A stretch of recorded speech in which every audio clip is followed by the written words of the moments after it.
The views and opinions in this program are not those of CISA 7 or Spectrum.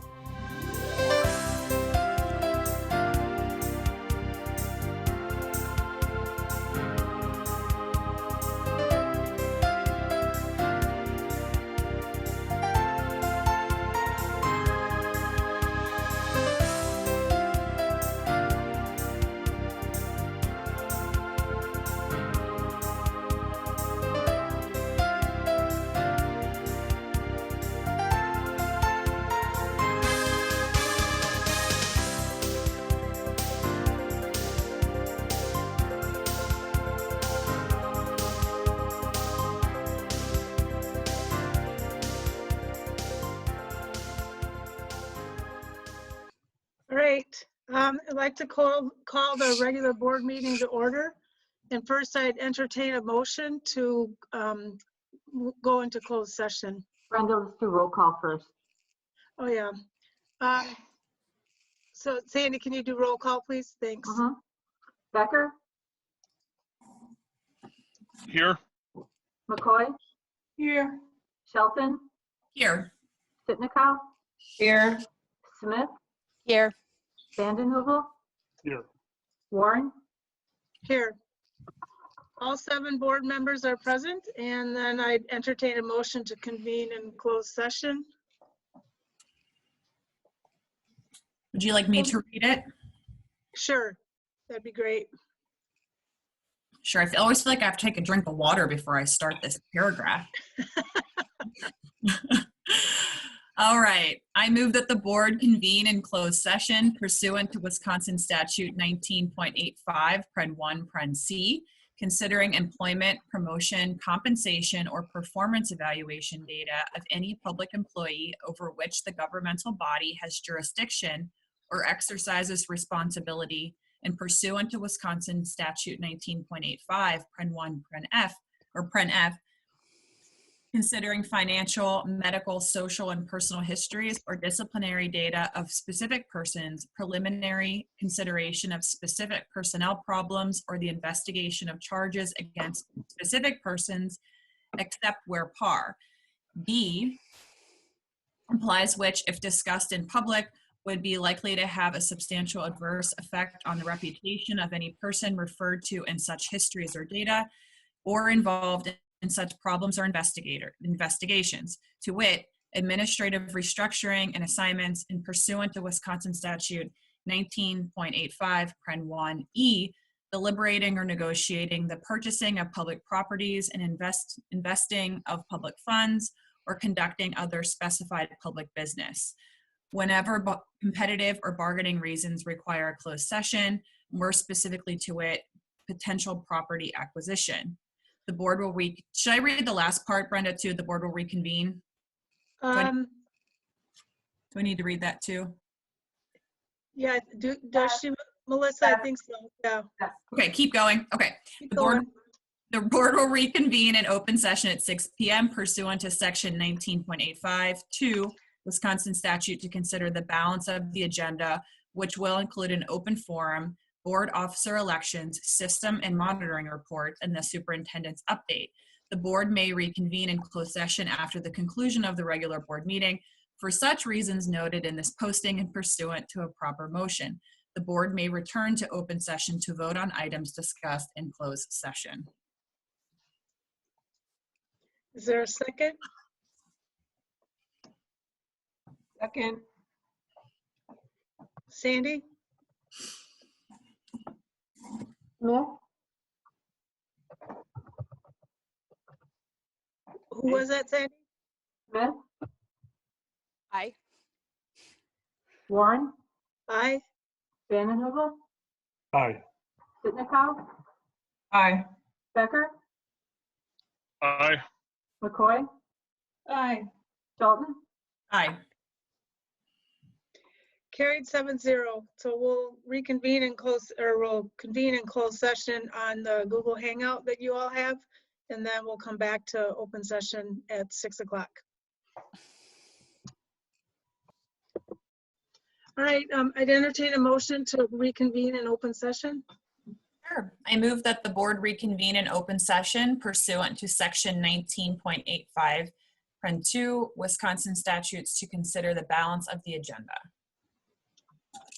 Is there a second? Second. Sandy? McCoy, Aye. Shelton, Aye. Becker, Aye. Smith, Aye. Sitnikow, Aye. Warren, Aye. Vanden Heuvel. Aye. All right, carried 7-0. We took roll call before at 5 o'clock before we went into closed session, but I'd just like to introduce the two students that have joined us, Luke Pisani and Hannah Van Pay. Luke is the president of our Intercity Student Council from Southwest High School, and Hannah is from Preble High School. And also, I would like to introduce our newest board member, Dawn Smith, who this is her first board meeting and was elected in the April election. So welcome, Dawn. Thank you. Dawn. Thanks. Great to have you on board. All right, next we have our Pledge of Allegiance. And I know we have a flag to put up for those who don't have a flag in front of them. Just to make it official. I love it. All right. I pledge allegiance Allegiance to the flag of the United States of America. And to the republic for which it stands, One nation, nation, under God, God, indivisible, with liberty and justice for all. That wasn't too bad for no practice. God, that was a mess. Yeah, I know. We need those editors that can do the, the music with everybody all over the place. They obviously are better at it than we are. All right. Next is our mission statement. Eric, if you could read that for us. Yeah, we educate all students to be college, career, and community ready, inspired to succeed in our diverse world. All right, thank you. Next is our collaborative commitments, and those are attached to our agenda manager if you want to pull those up. And I don't know, we'll go across the screen. I'll start, and then Christina, you next, then Dawn. We will strive to review board materials and seek clarifying information before board meetings. We will embrace diverse views and perspectives as a path to effective solutions. We will show consideration to everyone, fellow school board members, staff, students, families, and community members in our speech and behavior.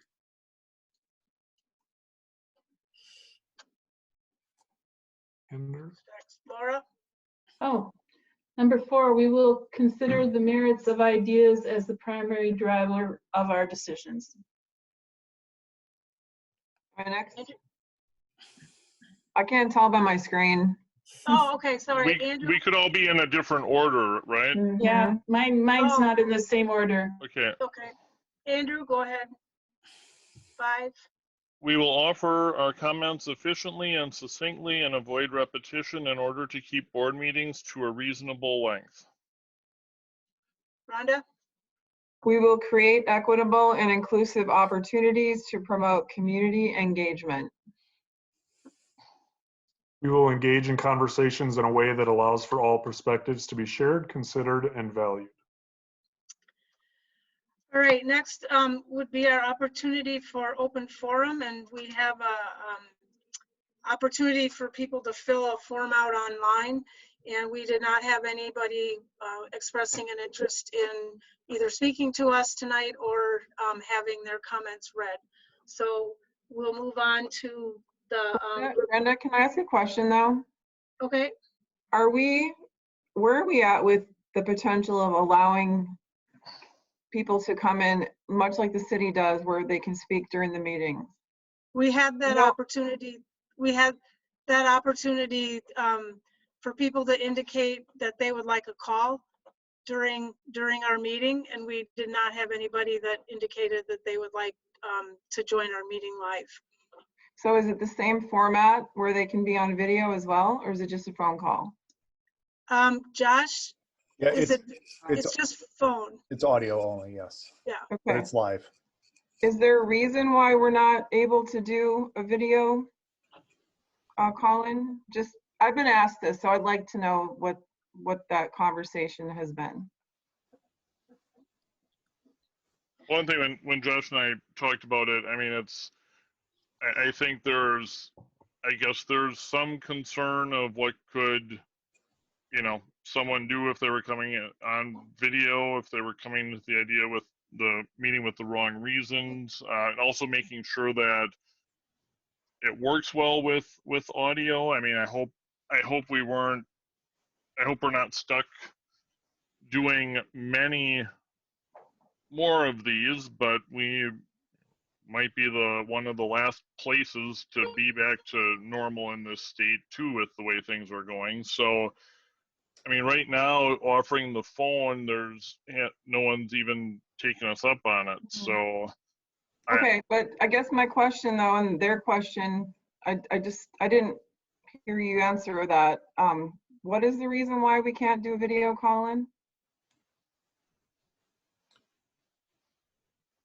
I guess I don't know that there's a technical reason we couldn't. I thought that offering phone call with an option to be offering phone call with a full open forum and opportunities if there's opportunities during the agenda and an open forum was a reasonable place to start here. Okay, so it's just, that's what's available right now, period. Yep, and I haven't I haven't had questions about why couldn't we do video, so this is the yeah. Okay. I'm not necessarily opposed to it. I'm just, you asked why we're here, and my individual opinion was this was my commitment was to making sure that we had an opportunity for full public participation, including open forum, by the first regular board meeting under these new rules. And I think we did that, and no one took us up on it. Right, and I can appreciate that. I was just asked for specifics of why, so thank you. Okay, next is the report of the Board of Canvassers for our district, and I've asked Andrew to read that. All right. We, the undersigned, certify that we are members of the Board of Canvassers for the Green Bay Area Public School District. We certify that the attached tabular statement of votes cast and summary statement of the Board of Canvassers, canvassed and prepared for us, are correct and true as compiled from the Green Bay Area Public School District Deputy Clerk. We further determine and certify that the following persons received the greatest and next to greatest number of votes for the respective office for which each was a candidate on April 7th, 2020. For Green Bay Area Public School District, Laura McCoy. Green Bay Area Public School District, Dawn Smith. And that is dated April 16th, 2020. Full totals are attached to the document, and then a separate document breaks down in further detail by ward and includes the write-in totals separated out for the registered candidate Joseph Prosser as well. All right, thank you, Andrew. Next, we'll move on to the election of our school district officers and the secretary to the Board of Education. So I would enter a motion for nominations, or no, sorry, I would entertain nominations for the position of president. Sure, I'd like to nominate Eric Vanden Heuvel for president of the Green Bay School Board. All right, is there, actually, Melissa, did you want to go through or just if we need it? If we have more than one nomination for an office, I just have a few things that may help guide that process. A second is not needed Christina nominated Eric. Robert's rules does not require a second for a nomination. All right. Is there anybody else who would like to make a nomination for president? All right, seeing none, we'll take it, unless, are there, well, do you want to take a vote or do you want to make statements first? I know some people want to make some statements. Yeah, if I could just jump in really quick. I just want to say that I'm honored and excited to be nominated to serve as the school board president, and I look forward to continuing my service to the students, the families, staff, and the community of the Green Bay Area Public School District. And that as board president, it will be my goal to unite people around the vision of helping all students find success. And I realize that this vision is monumental, but I also know that we will fall appreciably shorter if we focus on anything else other than student-centered solutions.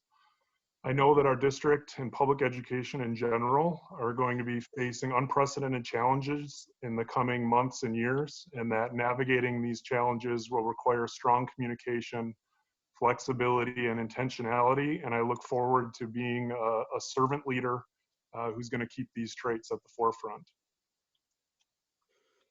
And I'd just like to say, as the outgoing president, I'm also very excited and very supportive of Eric as being our next president. I've really enjoyed getting to know him over this past year as a leader, and I have every confidence that he'll be a great leader for our school board, and I'm very thrilled to be able to pass the baton on to him.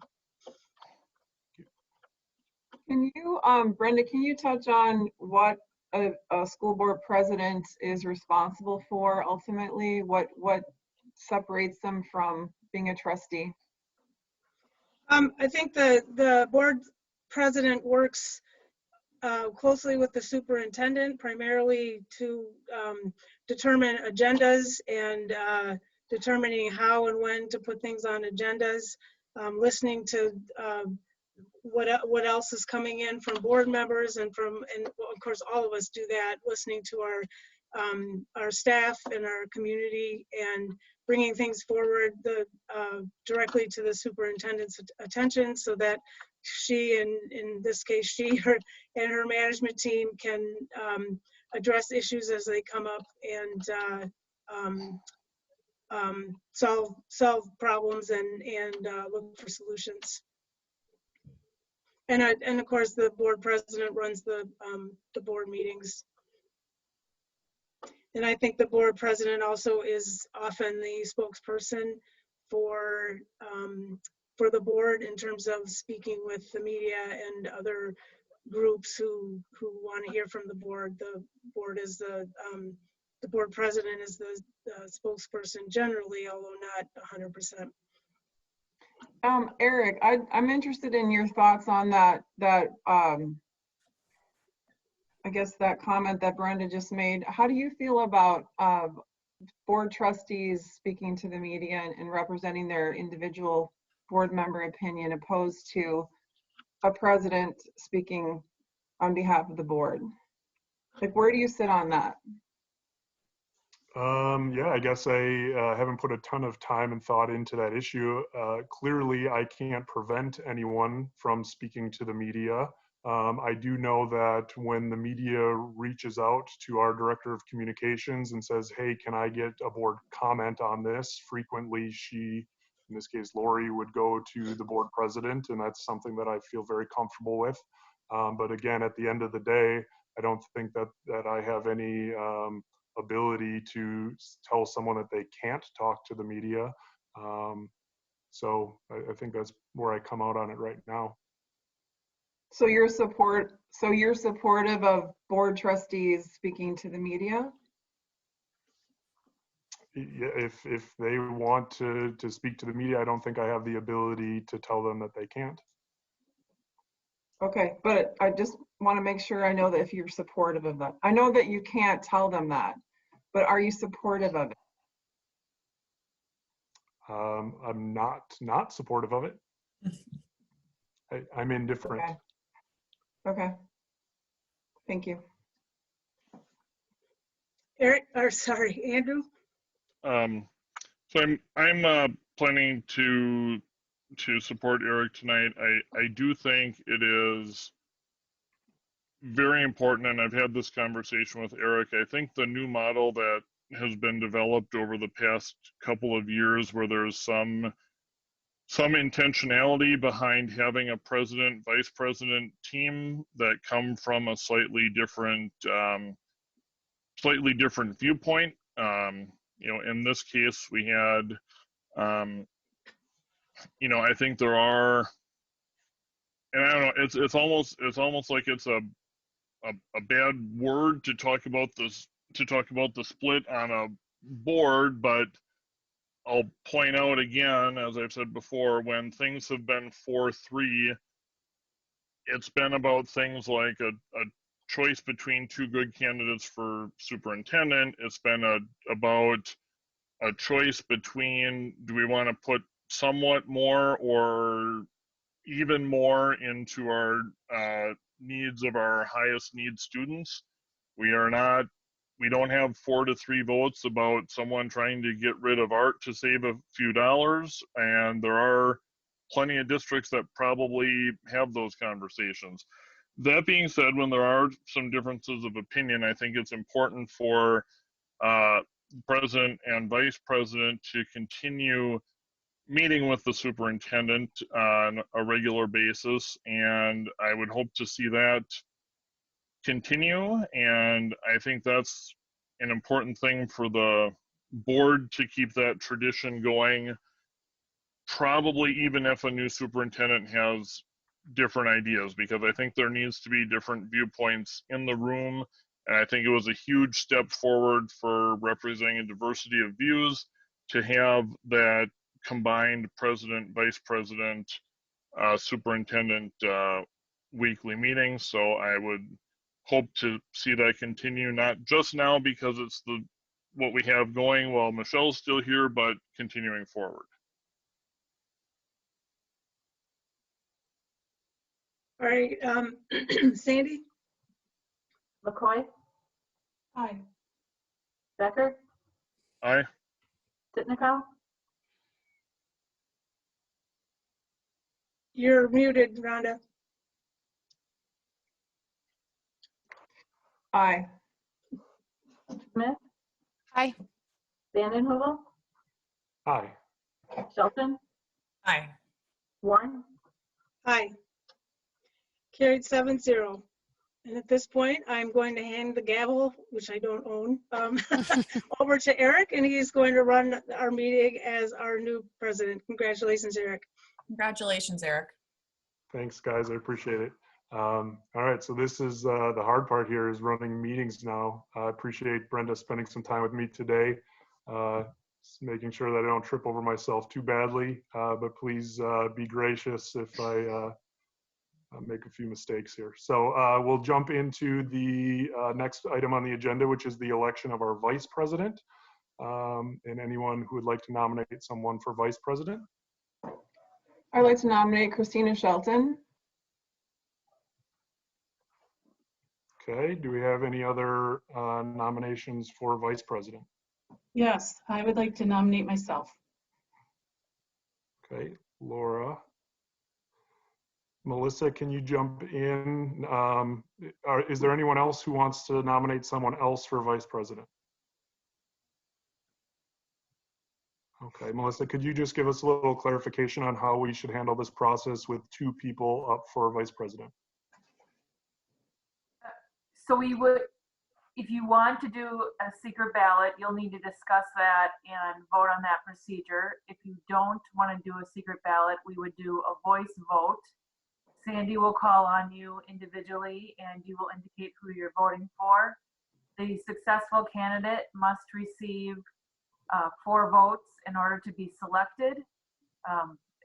Now that there's only 2 candidates, that will be a possibility unless somebody abstains. The voting will continue until somebody obtains 4 votes.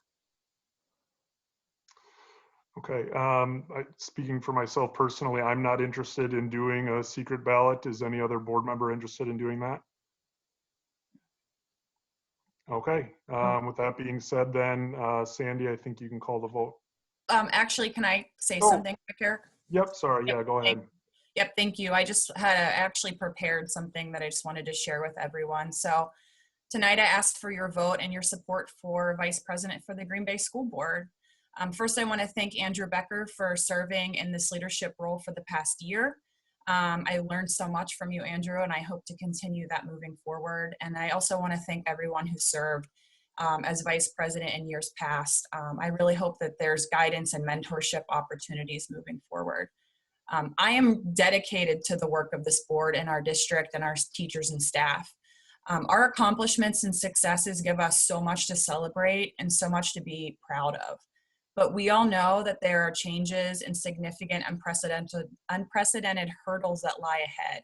And I've been really spending some time wrapping my head around what we face. And as I've been thinking about it, I really believe that we must both see optimism and pessimism as two sides of the same coin. Centering ourselves, our perspectives, and our work through only one perspective, I believe it drains our personal and collective ability to care and to fight for solutions and ideas that we might otherwise not be open to considering. I aim to lead as Vice President, not with a fixed set of instructions or fixed answers, but rather with questions and curiosity. With so much happening around us, perhaps it is our universal uncertainty that will propel our district into continued greatness and innovation over the next 2 to 5 years and well beyond. And moving forward in this position, if I am to be elected, I'm particularly curious about how we can improve transparency, where we can improve equity of knowledge, information, and communication pathways, what strategies we can embed to become more efficient and effective, and steps to growing trusting relationships that celebrate critical and constructive feedback. The members of this board, the district teachers and staff, we all have incredible expertise and what I like to call superpowers. I think we need to continue to leverage what we do well, but we also need to recognize the limitations that we may face. None of us are perfect. We've all made mistakes. And I'm committed to moving forward with each of you. However, if you vote for me, if you don't, we are one, we are a collective group, and we have to work together. If we can treat each other well, listen, experiment, hold each other accountable, and fight together, I think that there's no limit to what we can accomplish. So thanks for giving me the space to share that.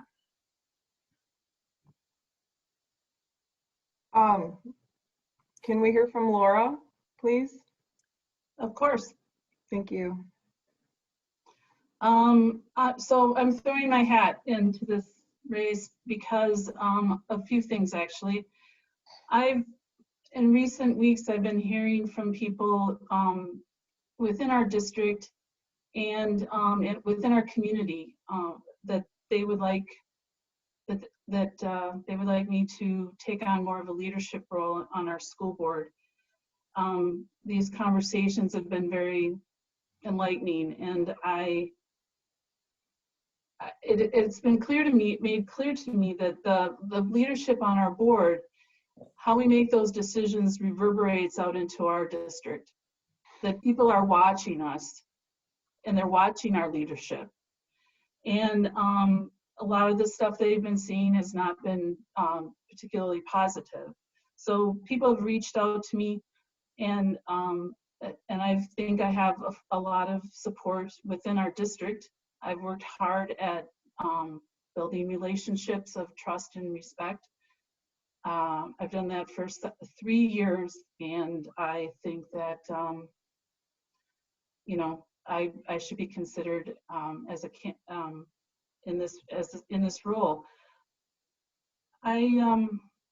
We've been through a lot together as a board, especially over the last year, and I think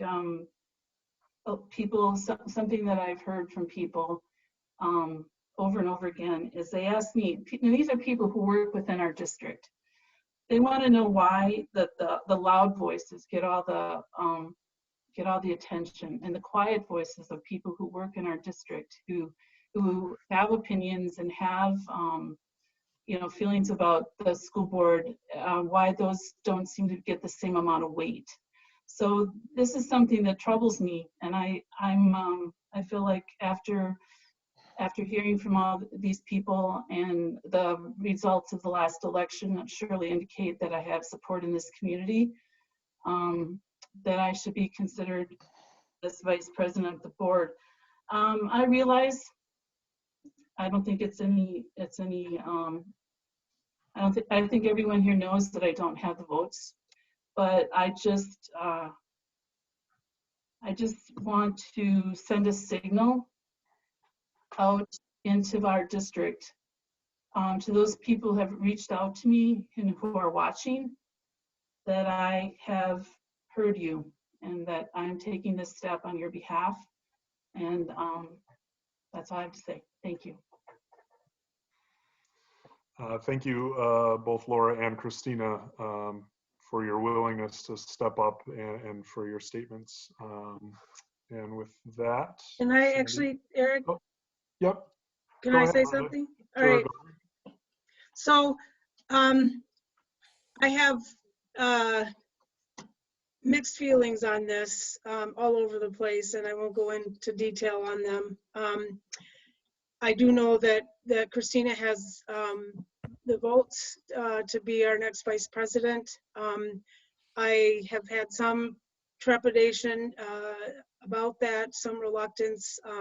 We had a good conversation, she and I had a good conversation yesterday, and I think has assured me moving forward on a number of things that I had concerns about, and so I think in the interest of board are working together and coming together, I am going to vote in support of Christina, but I also just want to express that I do think that Laura would be also would be a very good vice president, and I appreciate the words that she's given us and have taken them to heart, but it's I'm just in the position I'm in, so I just wanted to explain my vote.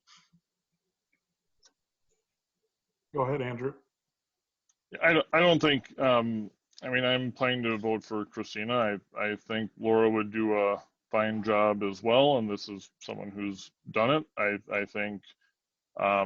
think either of them could. I think what is important to me, again, I come back to the idea of there being different people who have been on different sides of many of the issues, having both of those perspectives represented in the leadership pair, I think is important.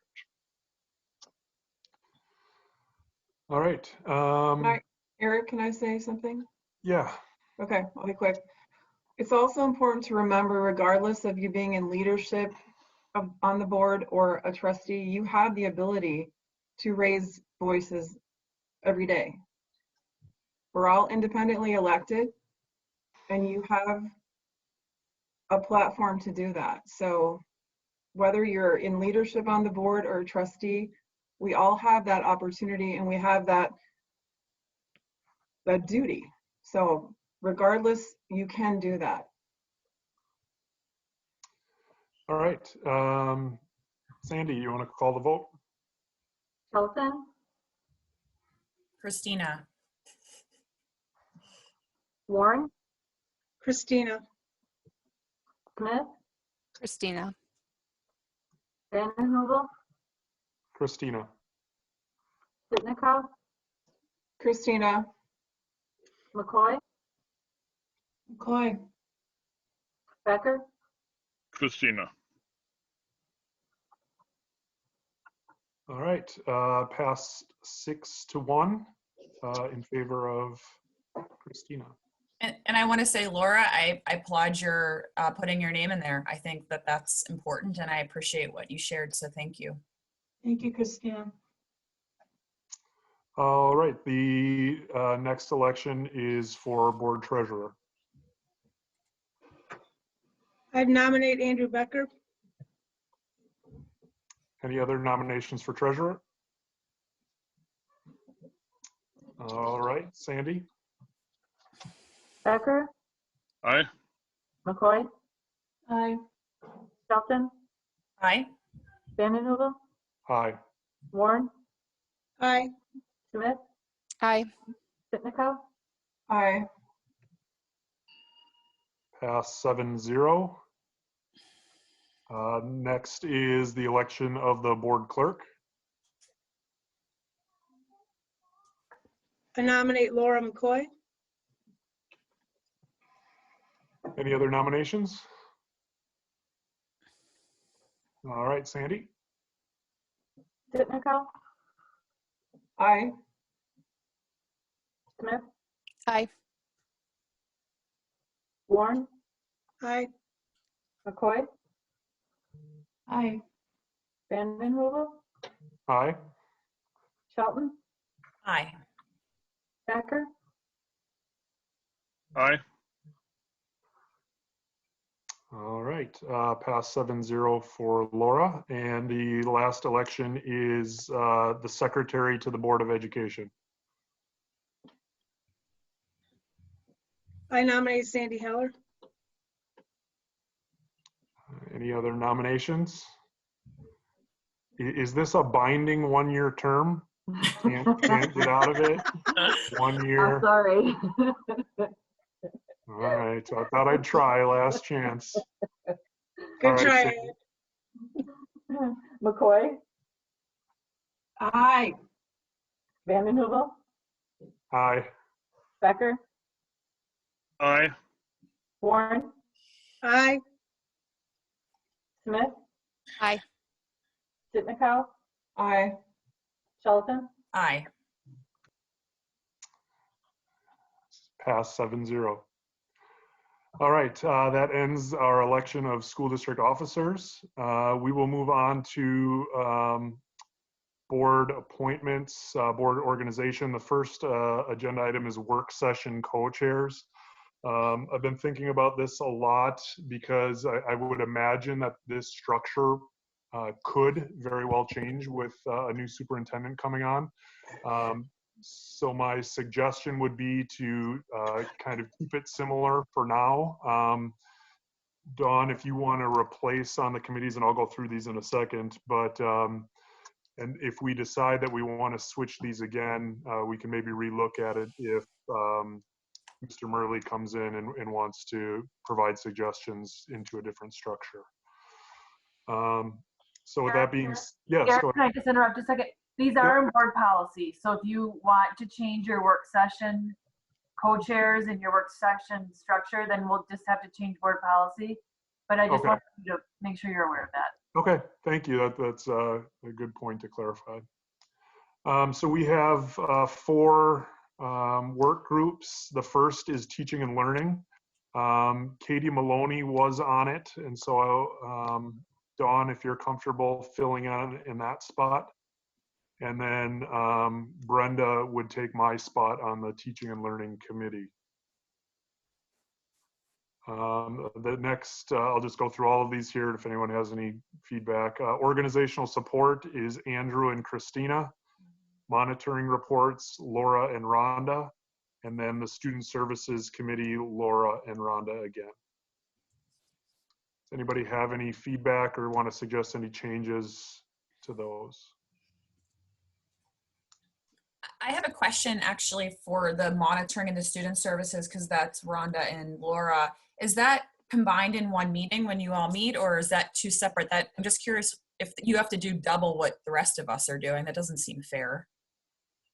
It's very much driven by the administrators and their schedule and what they need, and we adapt to that because their days are much more complicated. Okay, but you're okay with doing 2? I just want to make sure that that's not an unnecessary burden on you. I do have actually quite a lot of flexibility in my schedule, which allows me to, I don't know that Rhonda can say the same. I know sometimes it's hard for her. Her days are much different. So I don't have strong feelings one way or another about this. I can do this work and I'm willing to do it. I would say that I definitely cannot. My schedule is constantly changing and I'm not as flexible. I don't know what weight that carries or what what that matters. I'm not sure. Rhonda, would you feel more comfortable if you were just on one of the committees instead of two? I think the idea is I'd like to be able to make the meeting. So if that makes it more possible that or more of a possibility that I'll be able to make the meeting, yeah. Yes, please. Is there one or the other that you'd prefer to stay No. on? No.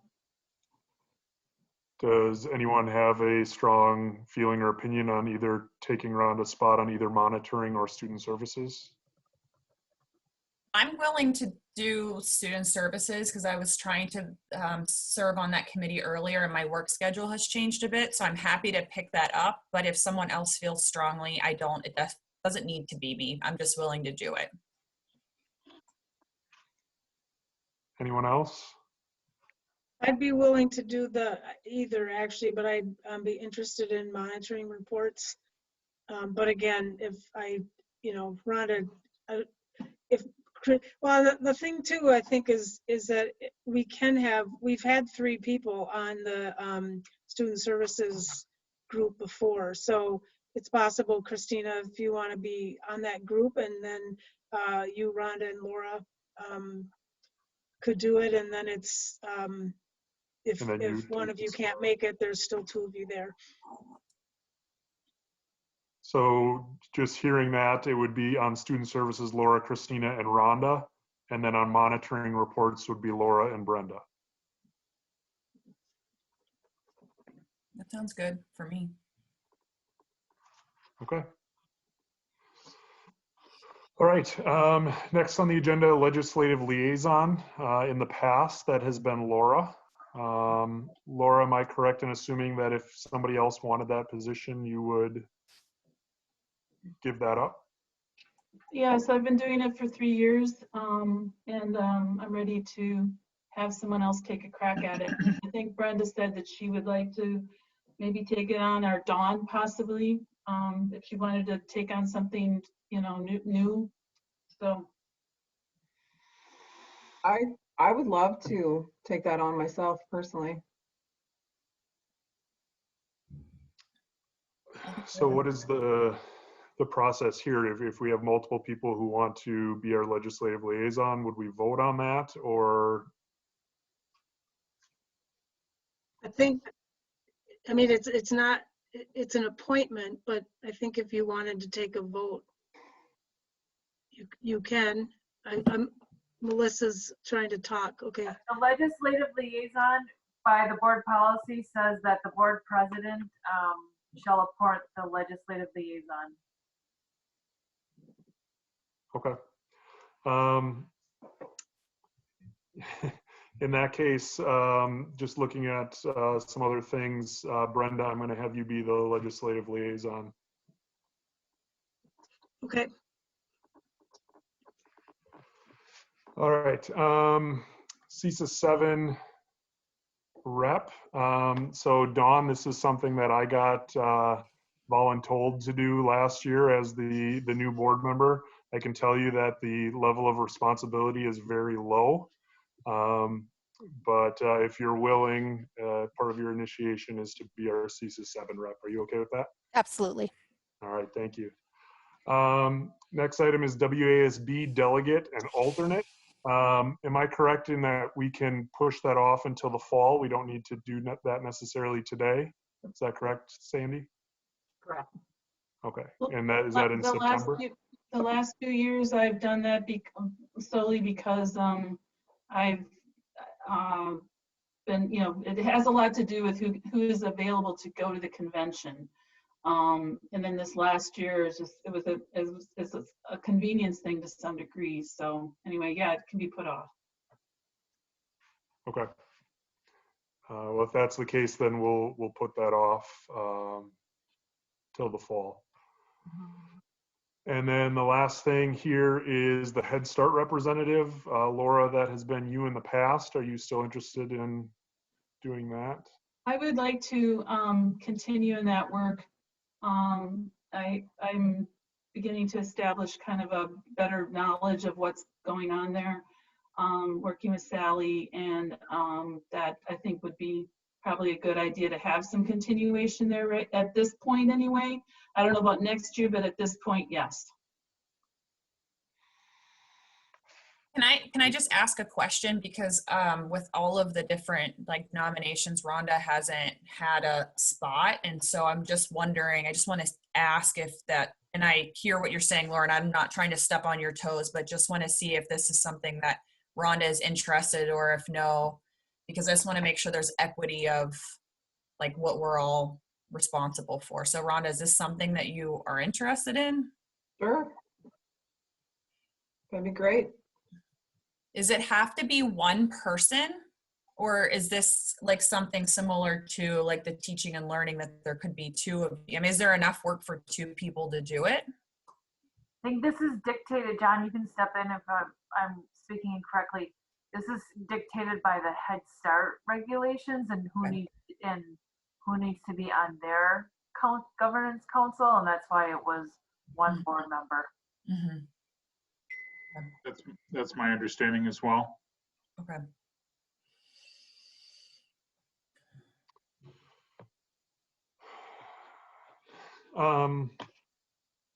So if I mean, just looking at some of these appointed positions, Laura doesn't have anything right now. Rhonda, would you have any interest in being the WASB delegate if we discuss that in the fall? The problem with that is it's multiple days to be away, and I don't have a lot of options unless I'm bringing a 14-year-old with me. Well, she'd be 15 at that time.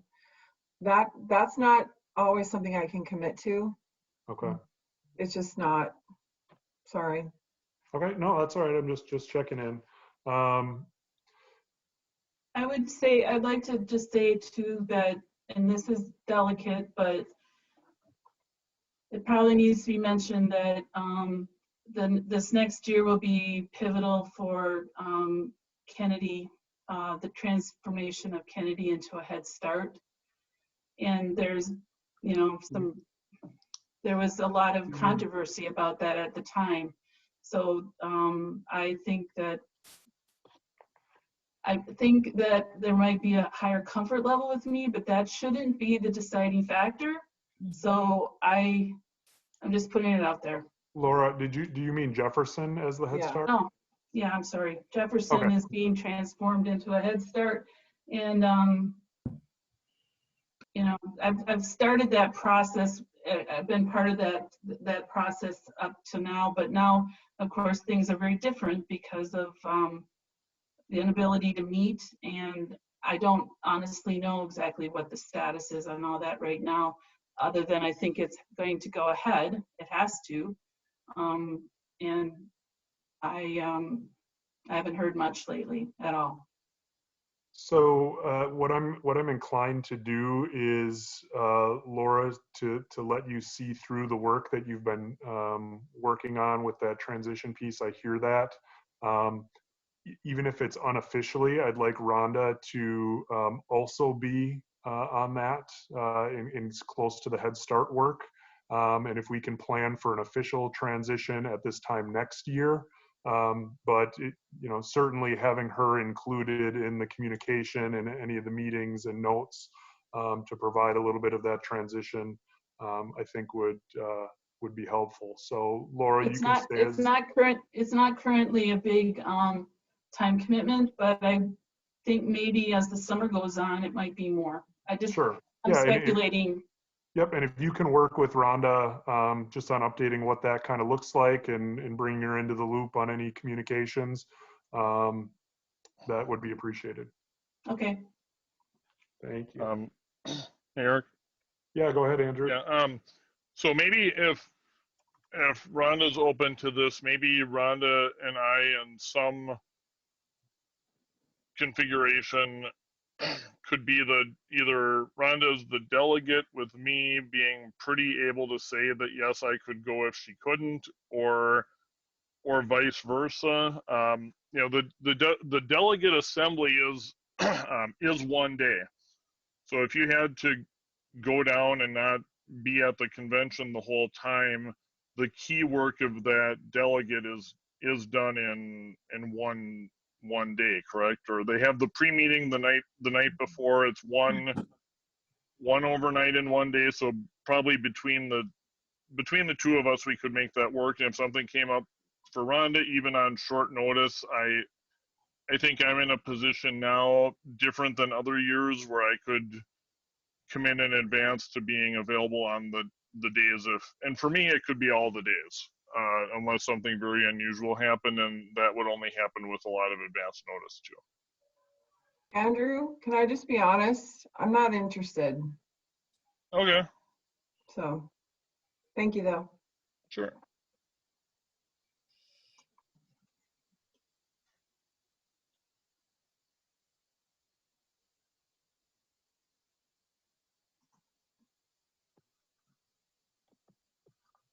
Did we lose Eric?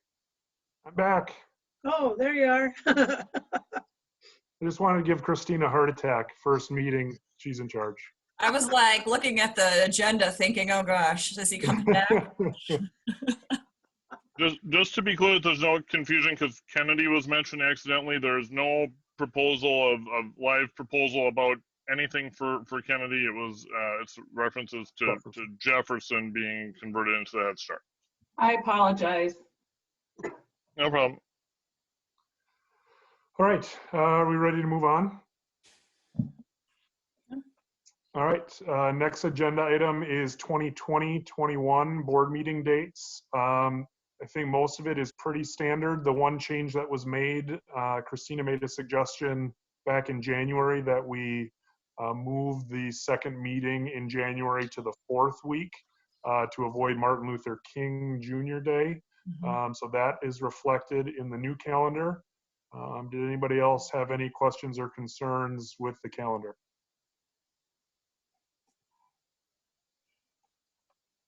All right, we'll go forward with that. Next agenda item is board member school assignments for the 2020-21 school year. Dawn, for your being new and anybody else, certainly any board member can have any interactions with any school that they need to, but we sort of break up and assign schools so that we at least have something to focus on. So Sandy randomly splits them up. You get a new set of 7 or 8 schools every year, and those kind of become your main target schools. But again, open and welcome to have relationships with any school that you'd like. Any questions on the school assignments or discussion?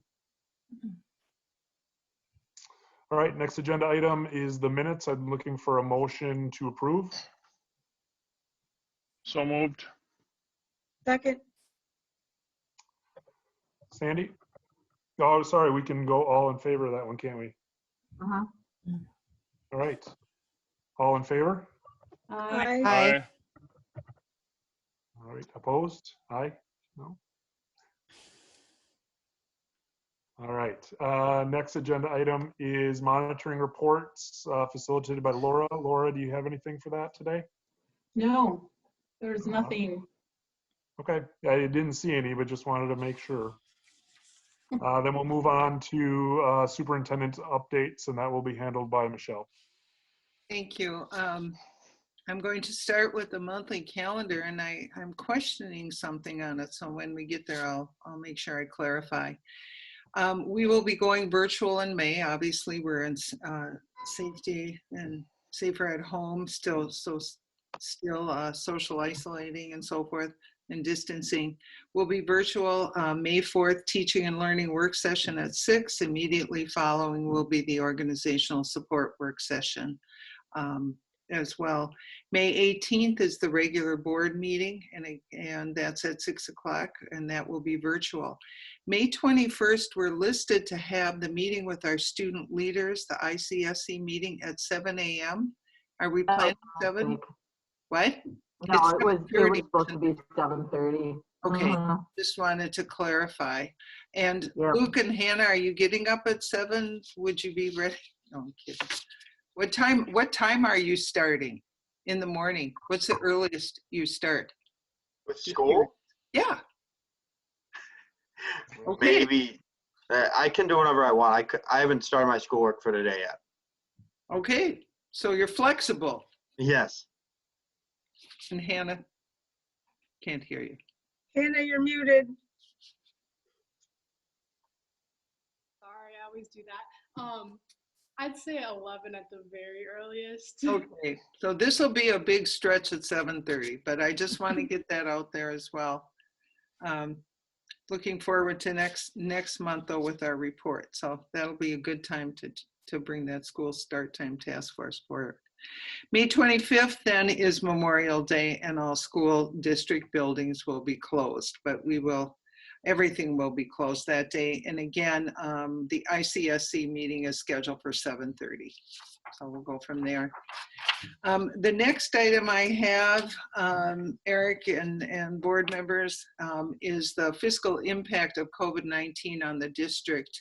There have been a lot of changes as we move forward. What we knew coming into the first part of the year, obviously, because of the many, many, many opportunities we've been afforded in these unprecedented times, we are looking at a very different picture. So we've been having conversations at the state level, and Pete Ross has been looking into it for us as our Chief Operations Officer, and also the federal level. So there's a lot of complex things being discussed out there that really directly impact our fiscal picture. And so Pete will be discussing that. He's got a presentation. I'm thinking if we could hold questions, kind of work through the different areas, and then come back to Pete with questions, thinking 25, 30 minutes of presentation and followed by. So if you could hold questions and then, because sometimes they're answered before when you move forward. So does that work for everyone? Is that okay? Thank you. Go ahead, Pete.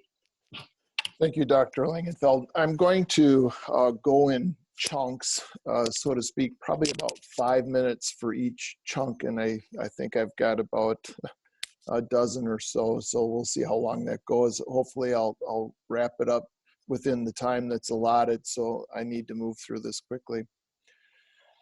I want to make sure that the board understands, first of all, that when numbers and programs and legislative action become more solid, things are just too fluid right now, that identified numbers and account values will be identified in a full financial report and produced for the Board of Education at that time. But I have to ask that you understand that things are really fluid right now, and that sharing numbers that are speculation on my part at this point in time would not be appropriate and would tie the board into making decisions or producing assumptions that aren't necessarily going to be what we have to deal with as this COVID crisis unravels or reveals itself to us. I would say that's a better term to say. So today, these are assumptions that I'm going to talk to you about each of these areas, and they will lead eventually to recommendations for the Board of Education. But again, things are so fluid right now. We don't know exactly what's going on with the state and the relief that'll be available there. We don't know exactly what's going on with the federal government, the relief that'll be available there. We don't really know the course of the COVID outbreak and disease as it's going to impact Brown County, Wisconsin, and in fact our country. So what I want to do is I want to have a report in these specific areas about what we've been doing and how those impacts have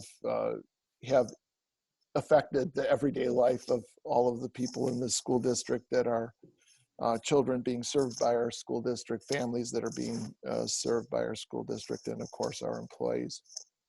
So I'm going to start with district business functions as the lead, because I think there's been a monumental change in the way we have conducted business as a result of the COVID-19 crisis.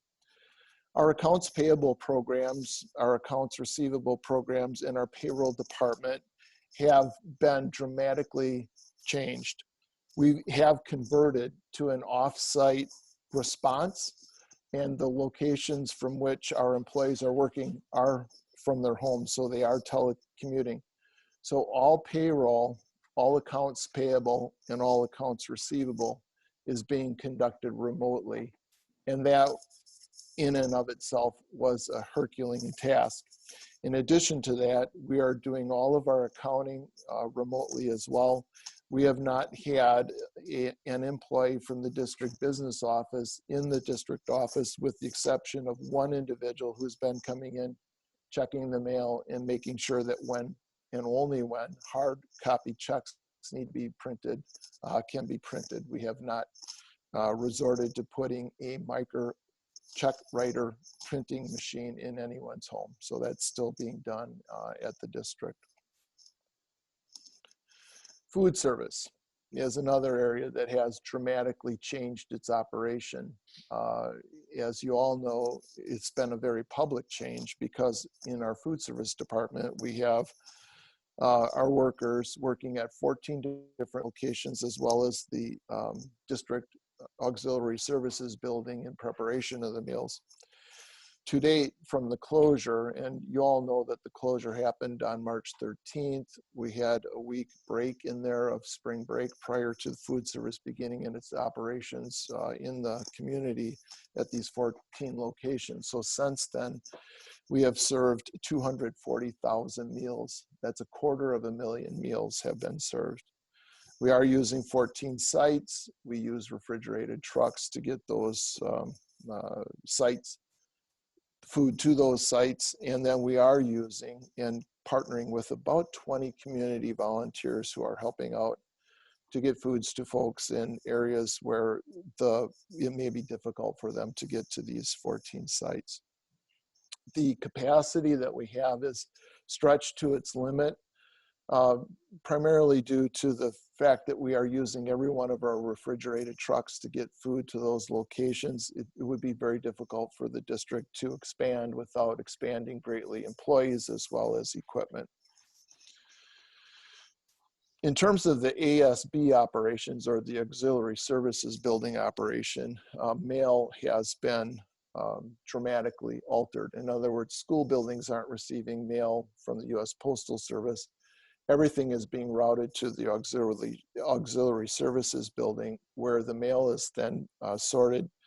Many principals have the ability to pick up the mail at the auxiliary services building, and so they're picking up their own mail, bringing them back to their schools. But for those principals that are unable to do that, we are distributing the mail using our school trucks to deliver to those schools.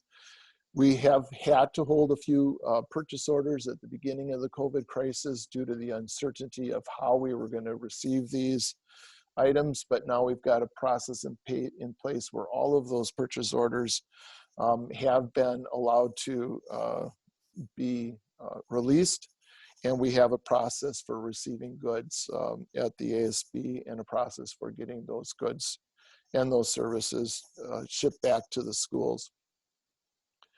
I will tell you that mass mailings have gone out on behalf of our school children and their families, especially with respect to the younger school children.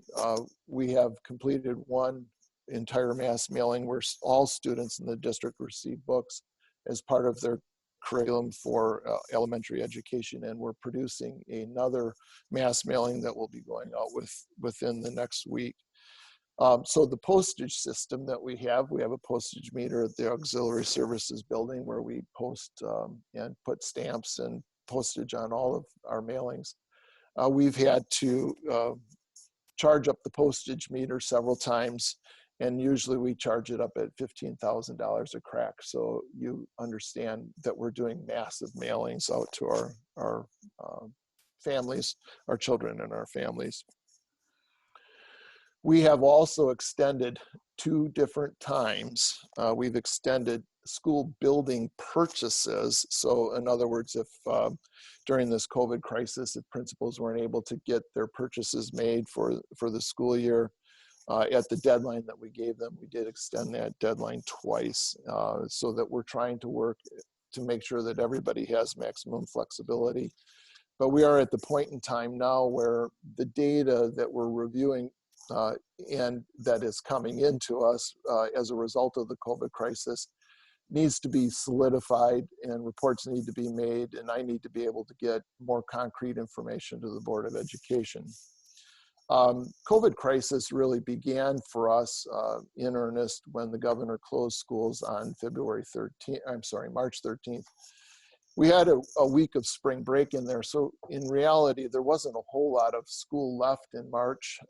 April's not complete yet. And when the month of April is complete, numbers will become much more solid with respect to extra expenditures that we've had to have due to the COVID crisis, as well as savings that the district will be incurring as a result of the COVID crisis.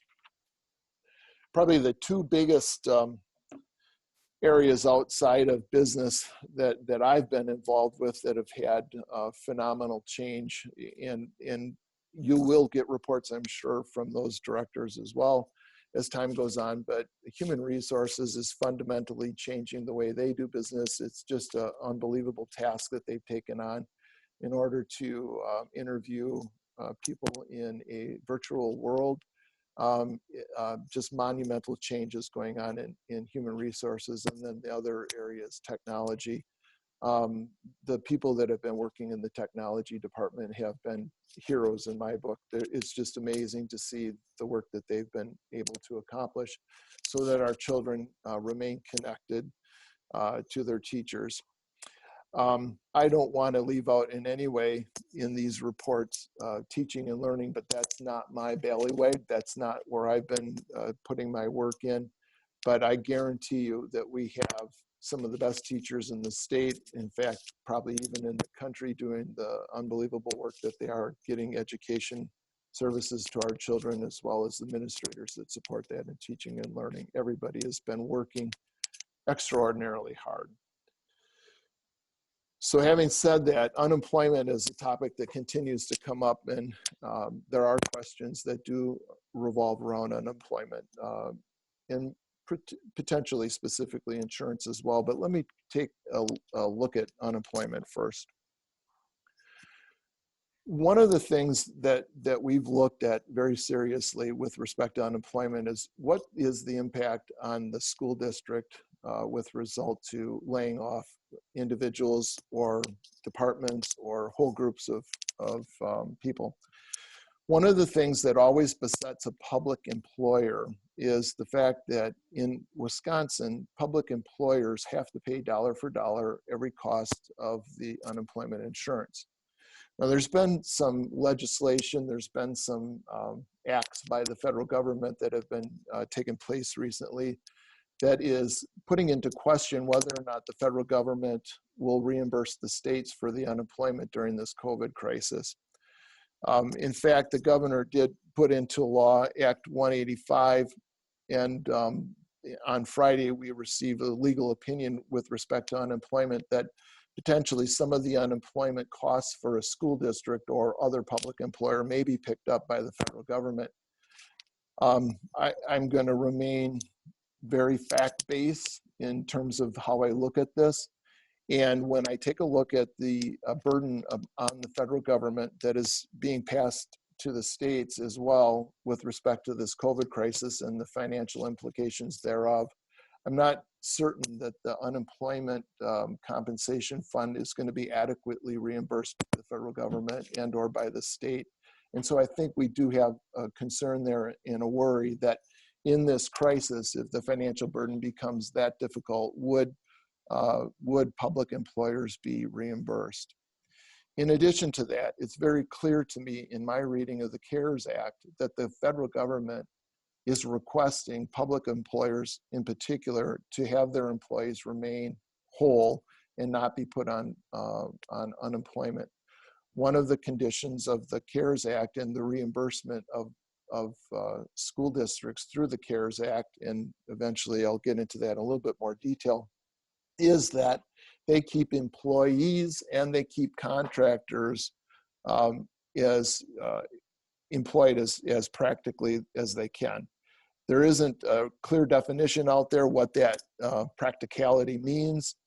We've been trying to get that from guidance from the federal government and the state government, and no one seems to be able to define that yet. Is keeping employees employed as much as practicable? What does that mean? In my opinion, We have administrators, we have maintenance folks, we have technology people, we have food service people, we have teachers that are probably working as hard or harder than they've ever worked in their entire lives. So it's a small segment of our school personnel that we have kept employed, that they are on call and ready to work when we have opportunity for them to work, that would be unemployed or that we could have in an unemployed situation, but it's not the lion's share of the salaries and the benefits that go out of the district. Those individuals that make up and comprise the largest share of that employment pot are working and are working very hard. So to lay off a group or individuals or a larger group of persons, and then to risk being thrown out of the CARES Act reimbursement possibility, to me, it just doesn't make sense. In addition to the fact that schools may continue to be required to pay back any unemployment with respect to laying off individuals. Yeah. We have already, even though we haven't technically laid off any of our permanent employees, we have substitute teachers that are currently not having sub-positions in our school district that have filed for unemployment. The total amount of money that, if this COVID crisis would continue for a long period of time and these individuals stay on unemployment, the total bill to the district may be as high as $341,000. And I share that number with you with the hopes that that number, that dollar value, will be picked up by the federal government. But when you think about it, think of the scale. That's just Green Bay schools. That's just, one county. That's just one state. That's just, one small part of the entire country. And all school districts are going through a similar situation where substitute teachers would be filing for unemployment in their respective states. The amount of money the federal government will have to reimburse states to make them whole with respect to this unemployment is going to be staggering. Insurance. Here's an area that was actually quite counterintuitive to me as I examine what's going on with the flow of money in and out of the district. I would have expected during a COVID crisis that we would see insurance, and we are self-funded, as you well know, that we would see insurance costs going up. In other words, people are going to the doctor, they may be concerned about their health, that those doctor visits would increase. And in fact, what we've seen, and that's why I say this is counterintuitive, we've seen the reverse actually happen. Clinics are not open, hospitals are not open, routine surgeries that can be put off are being put off, and as a result, the charges against our self-funded insurance plan have gone down pretty significantly over the last month or two. And so what we're doing already to counter this, because we do believe that as this pent-up demand is released, as clinics reopen and as hospitals reopen, and these surgeries that are being put off are delivered to our people on the insurance plan, that our costs will skyrocket in the next fiscal year. We've already approved a 0% increase in the insurance as a result of our actuarial study that we had done and the recommendations from our insurance committee for that 0 increase. So what we've done is we've approached our auditors and we've asked them to allow us to carry a larger fund balance over with respect to insurance and dollars that are allocated to the insurance claims, so that next year we're not short with those dollars. Ordinarily, our auditors only allow us to have a fund balance of about 18%, and we're asking to have that fund balance increased to 25% just for the health insurance to cover what we believe is going to be an increase. In addition to that, with the COVID exposure that we are experiencing now in Brown County, we may have higher healthcare costs as a result of our employees being impacted negatively by the COVID crisis itself. Also, as other employers have laid off individuals, we do have family members and other dependents that are eligible to come to the school district's plan. They have been coming to our plan, and we are not allowed through our plan to deny coverage for those individuals when coverage is lost elsewhere. So we will have more souls on our insurance plan next year, thus another reason for us having that cushion to go from the 18% to 25% with respect to fund balance. And we believe it's achievable. We believe it's something that our auditors will allow us to do. It makes logic sense, and it is a way to mitigate the costs of this COVID crisis that we have with respect to the insurance for our employees. Again, I alluded to the fact that Governor Evers signed on April 15th, Act 185, and it was put into the books on April 24th with respect to a law in the state of Wisconsin, and the legal opinion that we've received on that just came out this Friday. That's why I said these things are changing, and they're changing very, very rapidly. Act 185 is going to require us to do a detailed report about what we've done for teaching and learning for our children, not only during the COVID crisis that has consumed this school year, but also during the summer. So we do believe that there's going to be things that we're going to have to implement differently with respect to summer school, and there may be cost ramifications to that as well. But the full report that will have to be filed with the Department of Public Instruction no later than November 1st, 2020 has to lay out those areas and what the district did to respond to the COVID crisis for our children. Also, the report is going to have to stipulate what the school district did with its employees, who were laid off, who weren't laid off, what group type was laid off, and the number of staff members that were laid off. And so there's another area of concern I have if we get into a situation where we're in a layoff with any of our permanently hired individuals, especially those that are hired for the school year.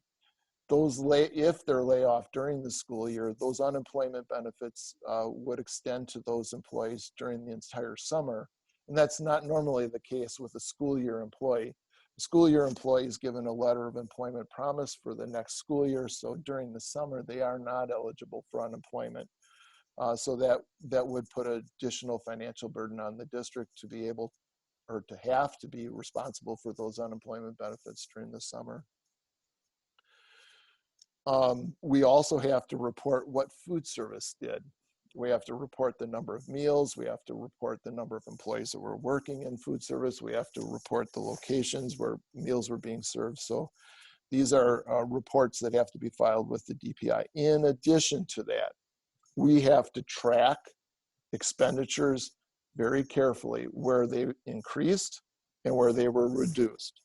So obviously we've had increased expenditures in certain areas, technology. We've had some expenditures increased with our teaching and learning in terms of mailing out books to 11,000 students.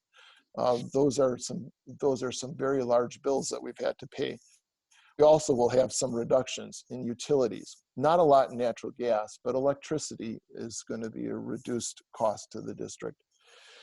Transportation is a contract that, due to the contract that we have with our transportation company, we are required to pay them during the COVID crisis. However, we have insisted that they maintain their bus driver fleet, or their bus driver rosters, rather. Getting bus drivers to drive buses is an extremely challenging thing. We want to make sure that those bus drivers remain paid during the COVID crisis, so that there's a better chance that there won't be a critical shortage at the beginning of the school year next year. We also have to articulate with respect to our food service program what we did and what the costs are. We have to also articulate to the state of Wisconsin DPI everything that we've done with our personnel, contracts that we have adhered to, and or contracts that we eliminated. So again, I think Act 185 is being done to partner with the CARES Act to make sure that the school is being responsible with respect to its employees, making sure that as much as practically possible, our employees maintain employment and are fully employed and do not end up on the unemployment roster. We also will have to report to the DPI with respect to our self-funded insurance. We have to be able to prove that we did not defund or eliminate any of our insurance benefit during this COVID crisis. We have to prove that we did not deny benefits to anyone due to the COVID crisis.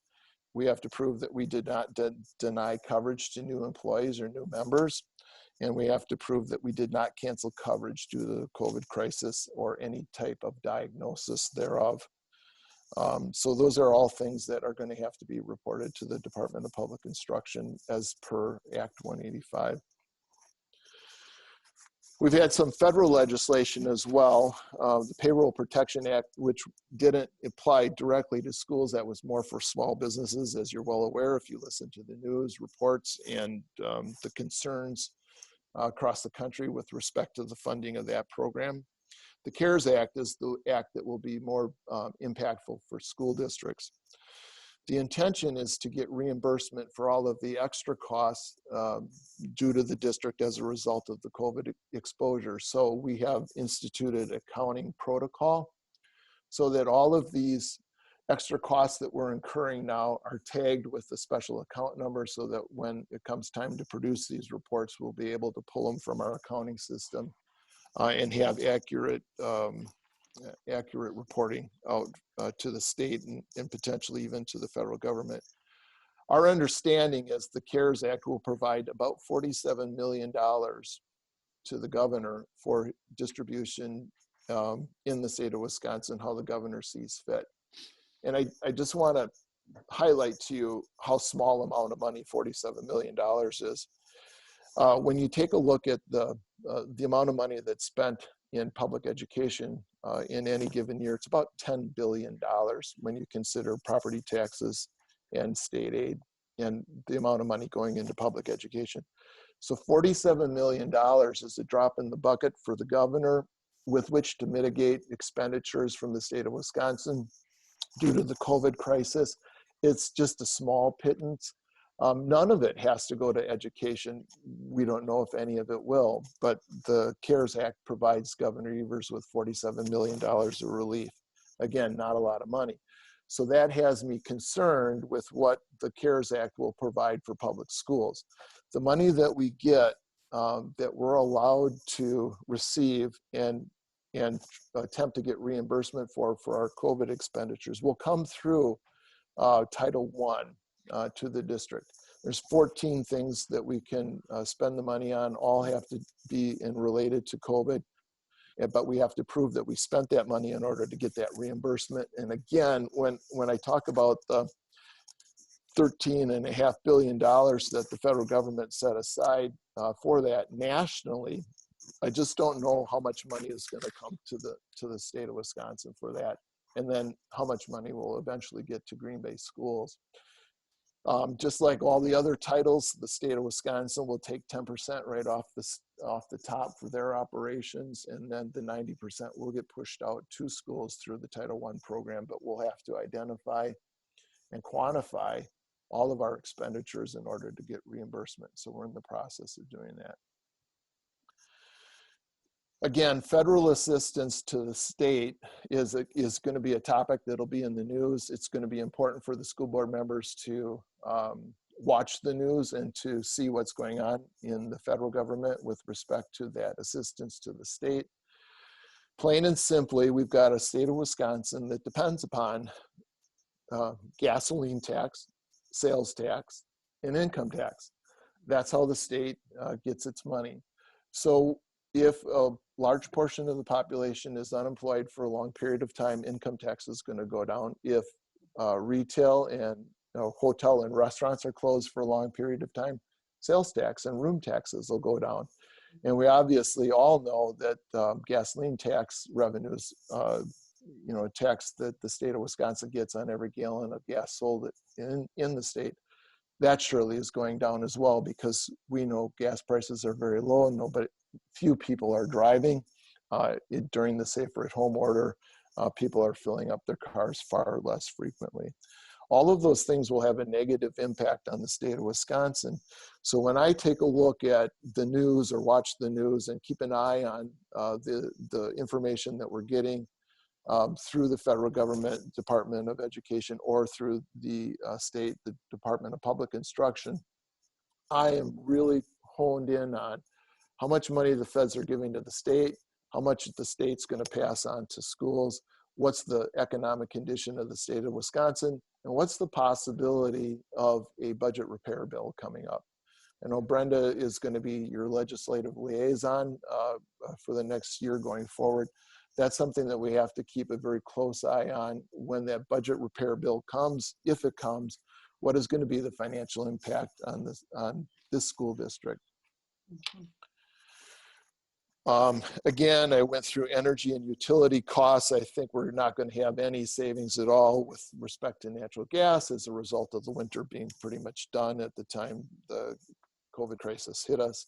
But there will be some significant savings with respect to electricity. The transportation contract, again, we're keeping our vendors, transportation vendors whole, but we are going to be a little bit under budget with respect to our transportation contract due to not having to pay mileage to the bus contractors for the buses pounding down the road. So there will be some savings there, not a tremendous amount.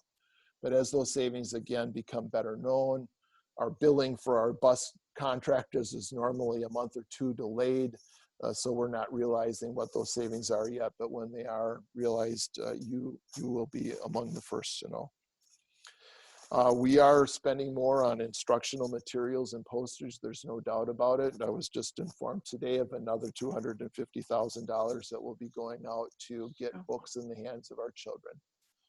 When you're talking about 11,000 children, all of them getting books mailed to their homes so that they have instructional resources at their homes, that's quite a bit of money, and we certainly want to support that. We also have been mailing computers. We find that either the Postal Service or UPS is a very efficient and effective way to get computers in the hands of children, and it's also safer for our employees.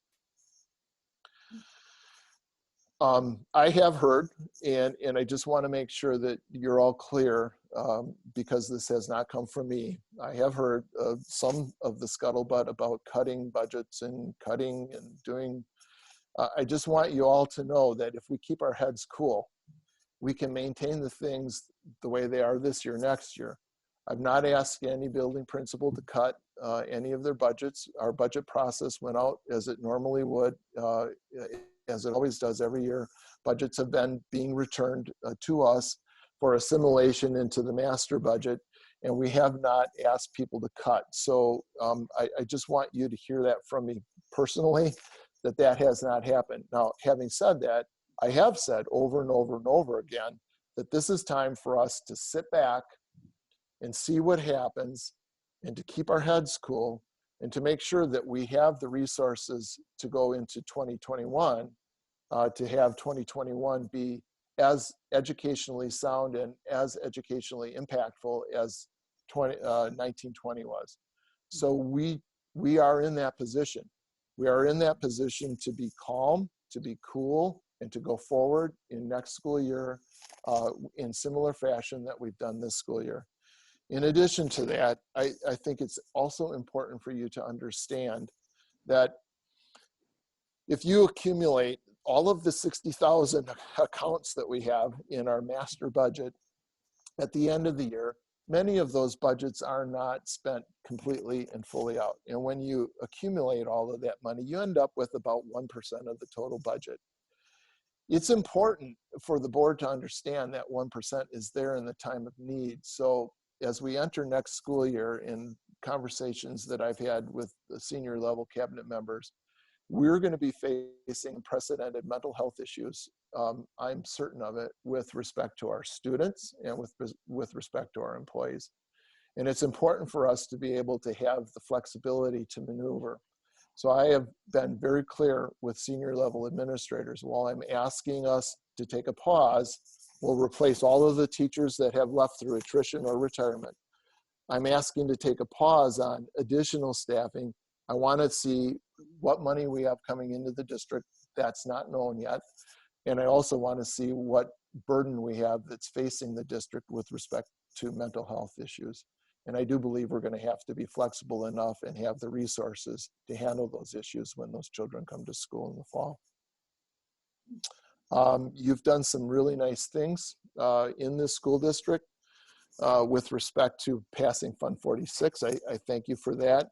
Long-term facility goal, Mr. Stengel and I will have to get that in front of the school board again as well. And I think it's important for you to understand that while I want to put teachers in the classroom too, more probably than many business administrators in the state, maybe more than all of them, I have a certain I have a love for the classroom, and I want to, and I do know, and I want you all to know that I believe that's where the best things happen for our children is in the classroom. We still need to have a building.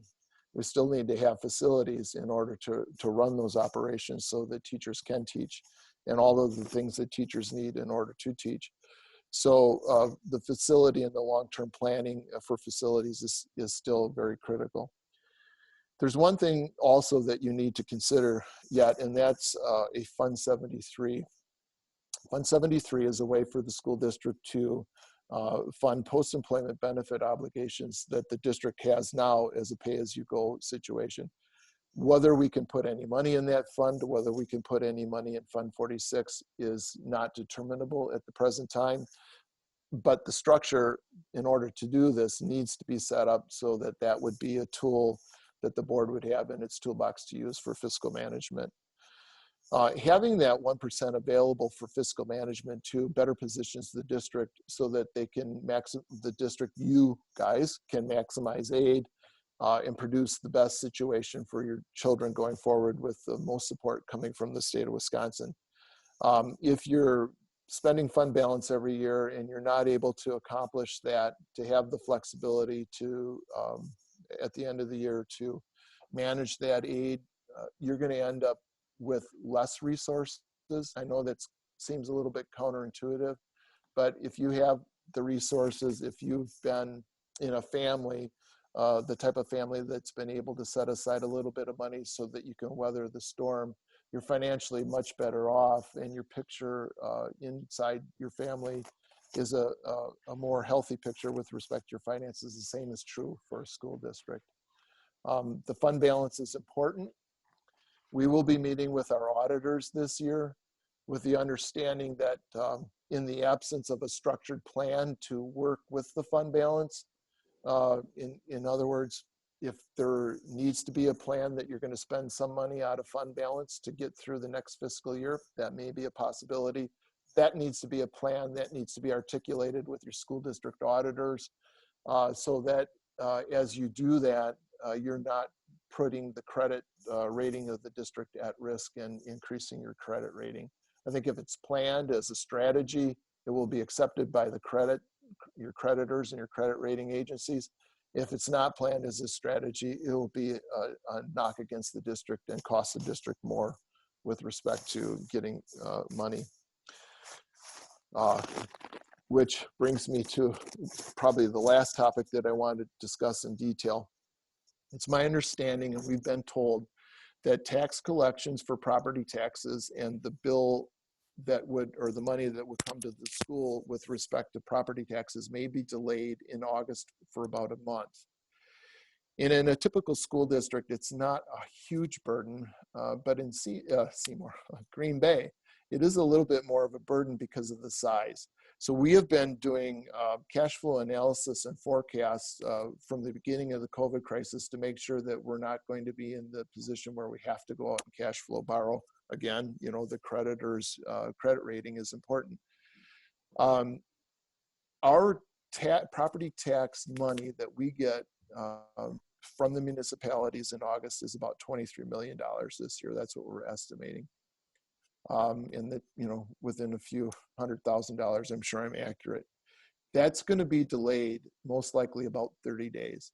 So we have to make sure that we have enough money in the bank so that we don't have to cash flow borrow for that $23 million in August. And we believe that because of the fund balance, we believe we'll be able to tide that time over. And it's not a critical time of the year anyway for us with respect to cash flow. The two critical times for us with cash flow are November and June. August is normally a pretty tame month for the cash flow borrowing. So we believe that we can weather that storm and wait till September in order to get that tax payment.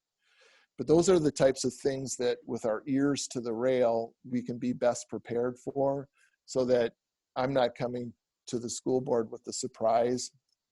Hopefully, we'll have these conversations throughout the course of the next few months.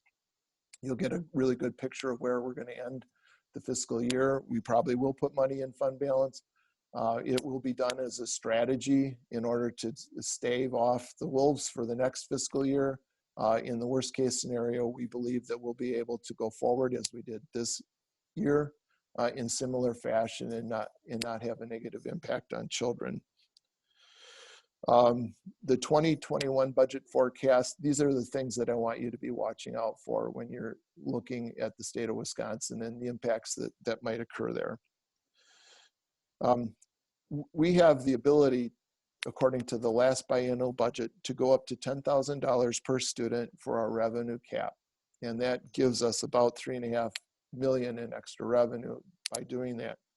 So one of the things that I would be very much watching for if I was a school board member is, what is the state of Wisconsin going to do if there is a budget repair bill with the revenue cap authority? Because the loss of that revenue cap authority is real money for us. We are already declining enrollment. Now again, last year we stayed flat, but remember the 3 years prior to that, we were down about 300 students per year. Each of those children is worth about $10,000. So 900 student drop is $9 million. That's very important for you to remember that. The other thing that I would remember quite closely would be the per student aid that the state of Wisconsin is providing. Remember, they call it categorical aid, and remember I talked to you what categorical aid really was designed for, and this is per student aid, gets to every child in every school district, and we should be thankful that there's aid coming to school children across the state. But a $100 reduction in that per student aid for our school district is like $2.1 million loss. And then finally, the third area where we really have to work hard legislatively is to make sure that the general aids that support the equalization aid formula stay intact. A 10% reduction in general aid would be about a $16 million reduction in our budget. So that's the most critical. We can suffer a per student loss, we'll deal with it. We can suffer some revenue cap loss, again, we'll deal with it. But that loss of aid is going to be critical that we're able to avoid that. Okay, I said a lot and I apologize, and I tried to keep it as high level as I could because of the fact that we just don't know what's going to happen yet. We're trying every day to get as much information as we possibly can, but it's an ever-changing field. I feel like I'm playing a whack-a-mole without a mallet. Having said that, I'm going to stop and I'll let you guys ask me any questions that you'd like. Thanks, Pete. Before I throw it out to everyone else, I just want to say I'm very thankful to have you to help us navigate this. I can't imagine. I mean, I took notes and everything that you've talked about, from busing to food service to budgets and everything in between. So thank you for your work on this. Quick question that I have, when you mentioned Act 185 in that report, did you mention when that is due? November 1st. November 1st. Yeah, that's when we have to have the report to the DPI. And my understanding is then the state of Wisconsin has to turn over information to the federal government by January 1st. So that's why they wanted the report in November. The DPI is going to format that report for us, and so it'll be a fill in the blank, but obviously a district this size, there's a lot of data that'll go into filling in that blank for that report. Yeah, my last question is on what does that process look like right now in collecting? I mean, you're talking about how many meals are served and all of this work. How are you coordinating that right now, and how many people are involved in that process? Well, there'll be a lot of people involved in the process, but what we're trying to do is we're trying to tag with our accounting system every purchase that we have to make that would be extraordinary with respect to the COVID crisis. So if we buy masks, which we have, or if we buy other personal protection equipment, which we have, or if we send books to children, which we have, all of those are getting tagged by our accounting system so that we can pull that out with our software. but Great, it's thank you. still going to be, it'll be a lot of manpower. I gotta put a shout out for teaching and learning, because they're going to have a lot of work to do. You know, we deal with the facts and we deal with the numbers. In teaching and learning, deal with people, and that's going to be much more difficult and critical for their reports to be accurate. But they know what the buckets are, so those are assigned. Yeah, the DPI wants to know during this crisis, you know, that we're teaching our kids, and they want to know how, and they want to know that we're doing it, and we are. My shouts go out to everybody in teaching and learning, and to our teachers. Yeah. Other questions for Pete? Rhonda, go ahead. Thanks for all the information, Pete. So I know you've talked a lot about what DPI and the federal government are, what they're requiring us to show them in order to, I guess, be compliant with the CARES Act. But I've been receiving questions from the community around, more specifically, when will we know, or when do you anticipate coming forward to the board to share? You had mentioned some savings on electricity, possible transportation savings. I'm assuming if there are substitute teachers applying for unemployment, that we have savings in that area as well. When do you anticipate coming forward with that? And would it be possible to also show on paper to our community what we're willing to, if and what and where we're willing to make some, you know, flatten some of our expenditures that are in place right now, considering the pandemic situation? Okay, those are really great questions. So Governor closed schools on the 13th of March. We had spring break that next week. So there virtually was no cost savings in the month of March. I mean, it would be very minuscule. In fact, I could say probably with certainty that we spent more money in March as a result of the COVID crisis than we saved.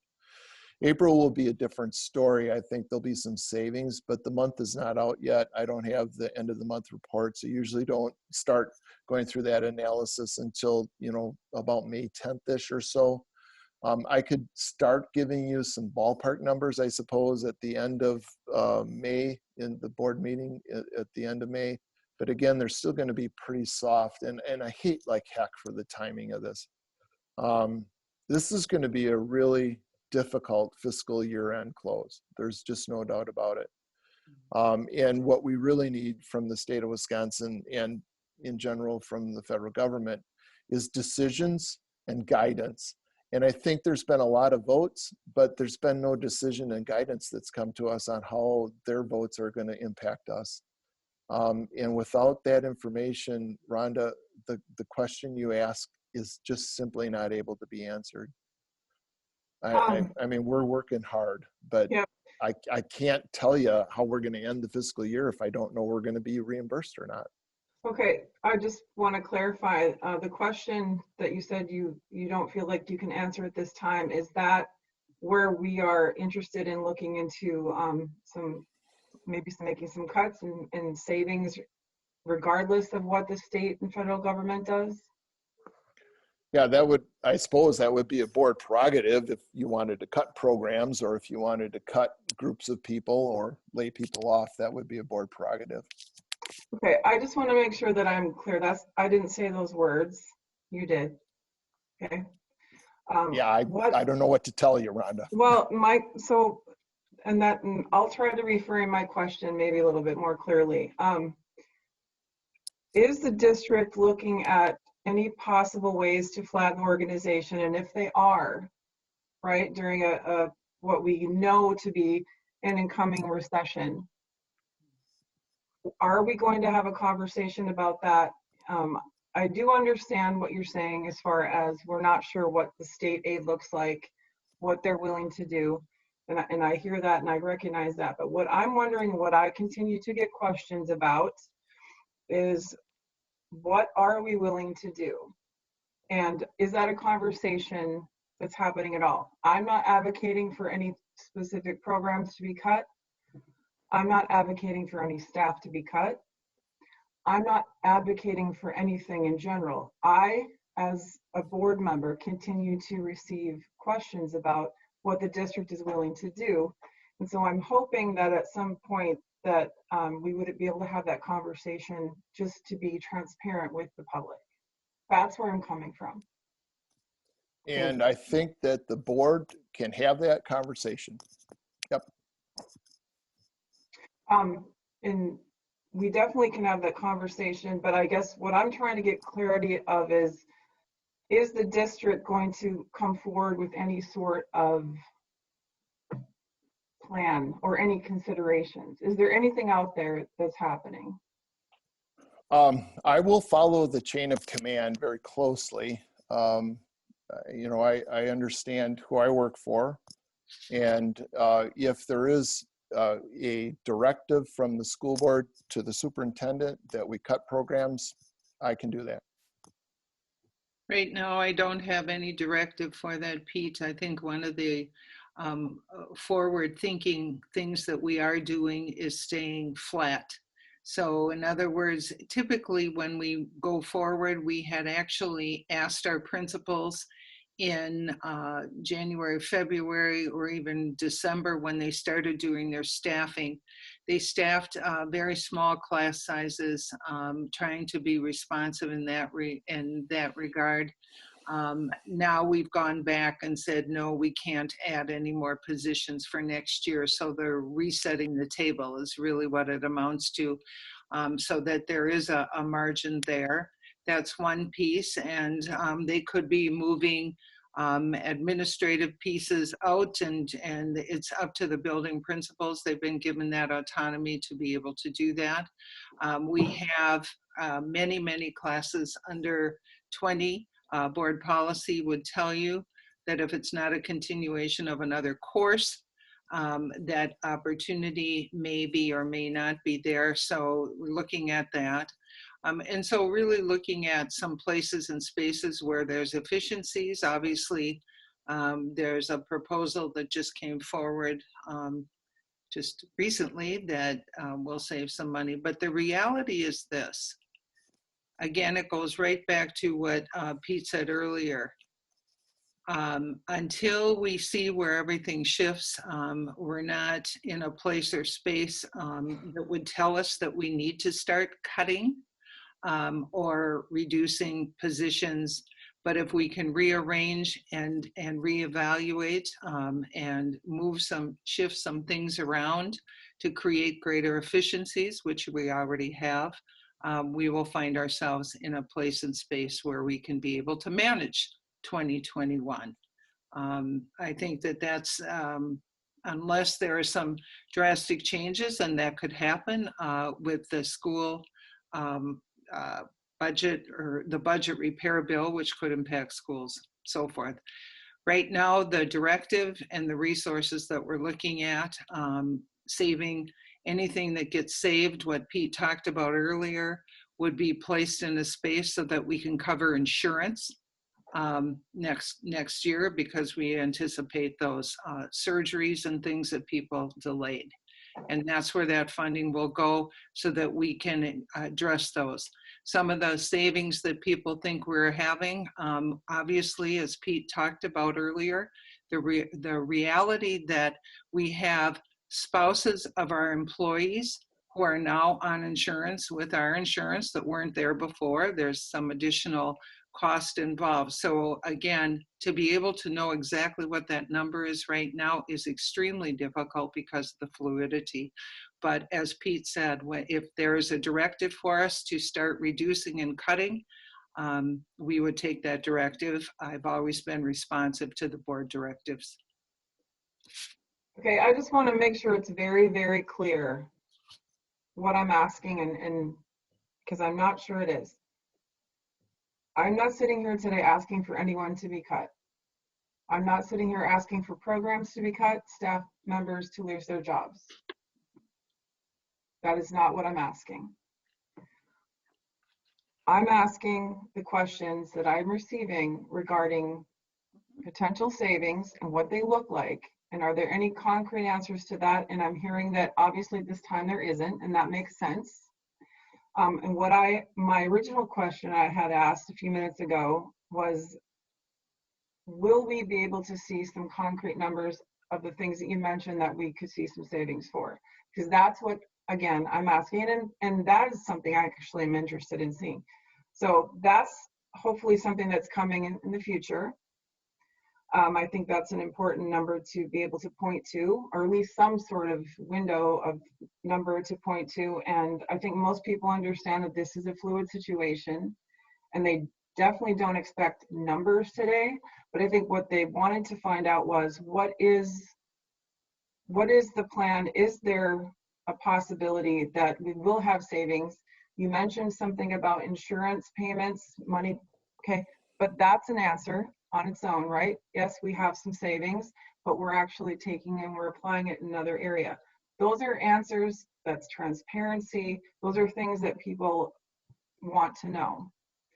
As they are home, going through their own budgets, after losing their jobs, after having all kinds of hardships personally and feeling that, I think it's a very fair question to ask their public school district, who they pay taxes to, what that might look like for them in the future.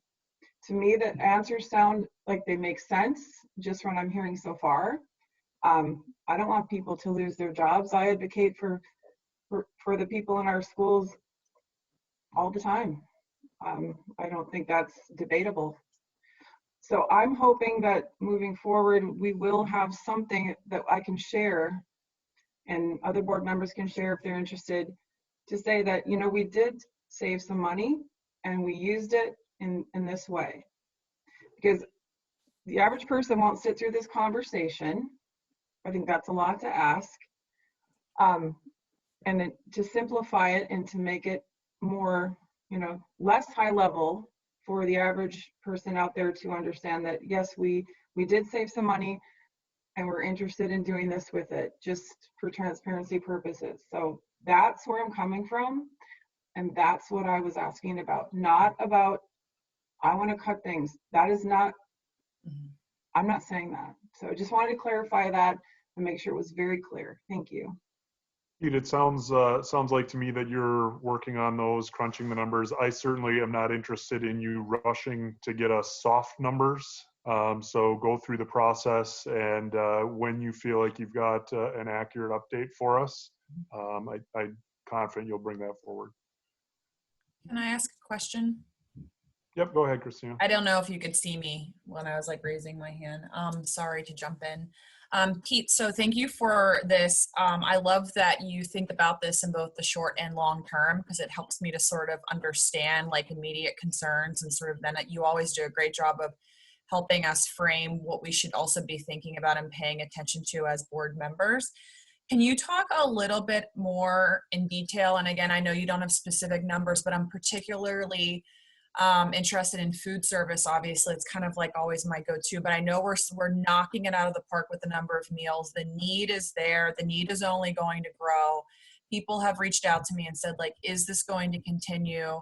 Are we going to be able to continue to feed kids? So can you speak to the financial health of the, of the food service fund?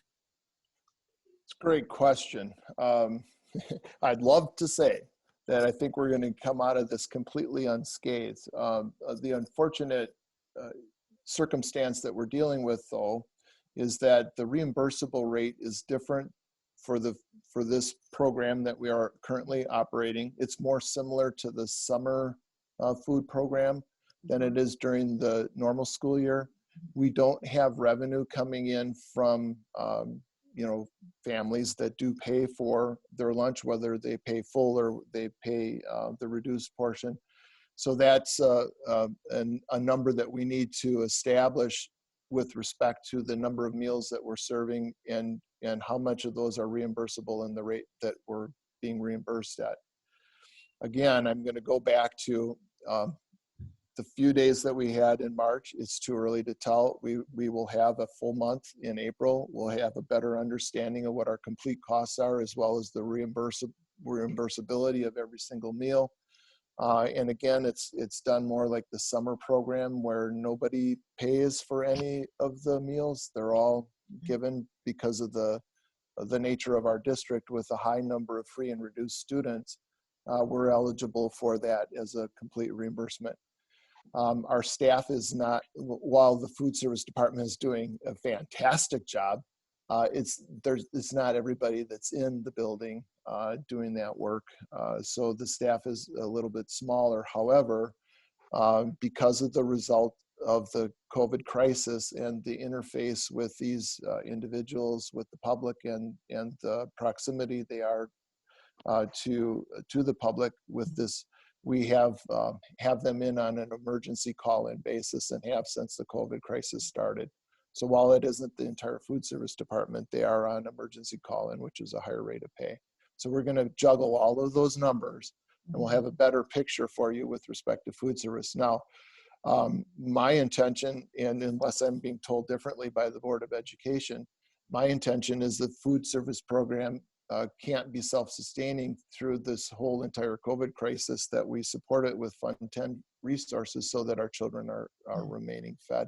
As long as we are allowed to feed our children through the Brown County Health Department, and as long as they give us the ability to feed children, we're going to get them food. Yeah. Thank you for that, Pete. I appreciate that reassurance, and I think that speaks volumes to our families and our staff and our kids. So thank you. Andrew? Yeah, thank you for the report, Pete. I don't have specific questions today, and the reason I don't have specific questions is that I don't even know what the questions would be about. I mean, if there was some kind of a budget repair proposal well on the way, or deep down the committee tracks, that would be a different story. I'm confident that we can get together quickly if we are put into that position. I think also regardless of what's going on with the crisis, the legislature did pass a 2-year budget, and to change it, to cut it, would require legislature and the governor, unless somehow the legislature got to a 2/3 majority to do something. I'm not naive to think that there could simply be a stalemate. I understand it's different than the federal government, where whenever the federal government stalemates, they borrow or print money, and the states can't do that. So I'm confident if the time comes that we'll be able to put together what to do. I guess I would say, in general, though, I'm very supportive of the fact that we've kept our employees whole. I hope to the greatest extent possible we're finding ways to utilize people's skill sets in ways that where people can participate safely, which might be different from person to person, and it might be more or less from person to person, and I'm totally okay with that. Everything I've seen has been positive. I think we're preparing well. We're going to be in a good position relative to other school districts, and we're really keeping equity at the center with everything that I've seen, and I appreciate that. And we could be in a different place a week from now if something comes up quickly for a budget repair, although I hope it doesn't, because that would be premature, because we don't even know that would be awfully early to determine long-term impacts. So I do have some questions that I'll address with you separately, Pete, about this, but it's pretty deep in the weeds about how much leeway do you get on your credit points if it's you do something that's not allowed in the formula, but say it's a strategy. How do you know you're gonna get it counted and things? But that's I'm happy to take that question with you separately, time permitting, sometime over the next week. So thank you. Any other questions for Pete? Brenda? I have a question. Pete, I was asked this question last week, last week. And I didn't know the answer. Are our maintenance and custodian staff, are they allowed in our buildings to do any kind of maintenance? We have a process in place, Brendan. That's a really good question. Where up through May 10th, so May 11th, hopefully that we'll have gone through that phase. But when an emergency does occur and we have to call persons in, it would be on an emergency call-in basis. And Mike Stengel has asked for some latitude, and I provided that for him because we've had some boiler issues during the closure, and we've had some graffiti issues during the closure as well, as you're aware. And so we've handled those issues on an emergency basis. In addition, all of Mike's staff that would be salaried have been working every day. And I do have to tell you, and this is a shout out to some individuals, I cannot believe how hard I have seen. Angie Robley has dramatically transformed our entire department to get it into an offsite situation.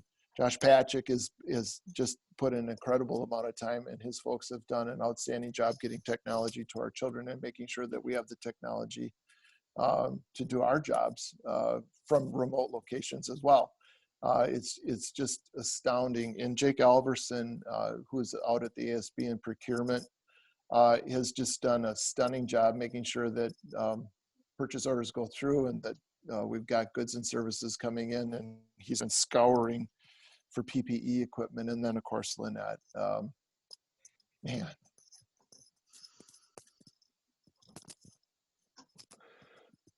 Yeah. If I could follow up with that, it has been, and that's part of leading into the success story. Pete and Terry and Mike and Angie have put together for the hourly custodial team. They'll be coming back now. The others have been on an emergency basis coming in and taking care of business and checking buildings. Obviously, our lead custodians can see things at home on their computers to see how those buildings are moving and so forth. So the whole plan is in place. Now with the spread and the COVID spread, what we did is we took, Pete took the documents and we actually sent them to the Brown County Health Department. We want to make sure that everyone is safe to come back. We're at a place in space where we really, really have to pay attention to the spread and what that looks like. So we're waiting to get that information back. Really taking every abundance of caution, knowing that of all those cases that have been identified, far more than half have been part of spread.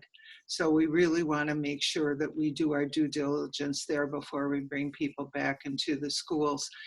But they have a very robust plan that they'll be starting that deep clean and not impact the safety and well-being of each other. It's all laid out from where they put on masks, where they don't, what they use. This is I think that if I could just kind of walk into how proud I am to be part of a district that cares so deeply about the children and families that we serve. I think about what Pete is just describing. Everyone is lifting. It's incredible. And it's done with care. It's done with compassion. It's done with empathy at the end of the day to try to be flexible. Our teachers are doing extraordinary work. I read a wonderful story about a bilingual para who has done excellent things to support children and families and staff. These are really unprecedented times, and everyone needs to lift. And I think about the individuals in our legal department, along with Pete and his operations department, where they went above and beyond many months, you know, in March when we started telling students that we can't go to New York, which was really one of the smartest, hardest things we did. It was difficult. I didn't want to do that for kids. Nobody did. It broke our hearts. But at the end of the day, we did not bring New York City back to Green Bay. And that was a smart thing. But here's what else happened then. Melissa Theo Collar and her team, Pete Ross and his team got together and they got on the phone and they got money back. And they made everybody who put out money whole. And that's a big deal because we know how hard families struggle to make those things a reality for their children. We felt terrible about limiting what the kids could do, but we probably felt equally as difficult as how hard these kids worked to get there and how much their families had put out as well. So I think we're totally whole there, Pete, aren't we? I think we got it all done and everyone worked so hard, and even the travel companies are giving our legal counsel and our teams shout out. So this has been a place and space where you really find out what people are made of and where their hearts are. And these are unprecedented times. And I, again, there was a wonderful teacher that was on TV this weekend on behalf of the district. And she sent me a follow-up and told me how proud she is to be part of this. Everyone, every single person has gone, that I've worked with has gone again above and beyond. At the end of the day, the social, emotional, and physiological well-being of our children is our priority. And the distance learning, the alternative learning, it continues.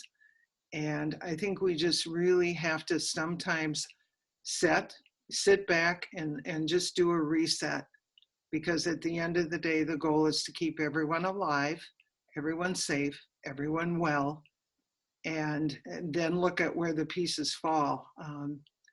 It's not anything any of us wanted, but I believe, and I'm going to put this out there, I think it's Dawn, when you and I talked, you said, what can the board do?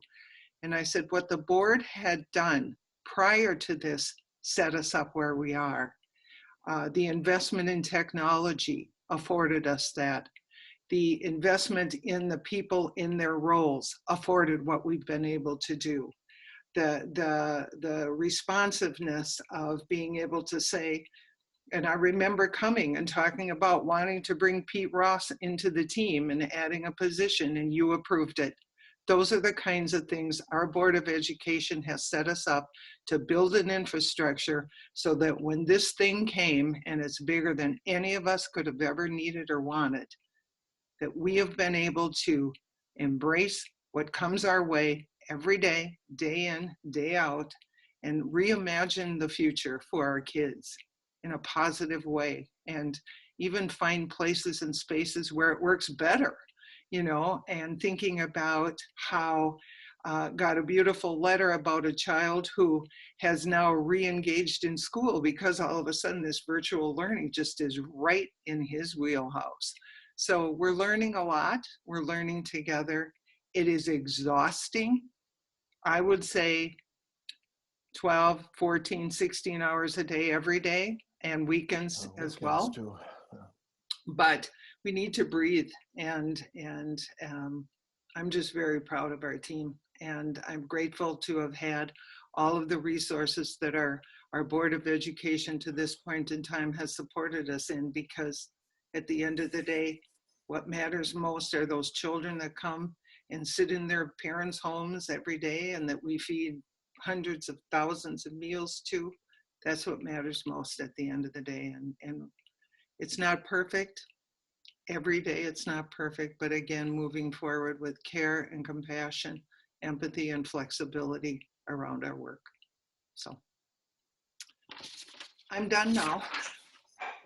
Well, thank you, Pete and Michelle, and thank you to every single person that's involved in our district. I don't think there's a single person who hasn't stepped just want to thank everyone for everything and making the best that we can out of a really difficult scenario.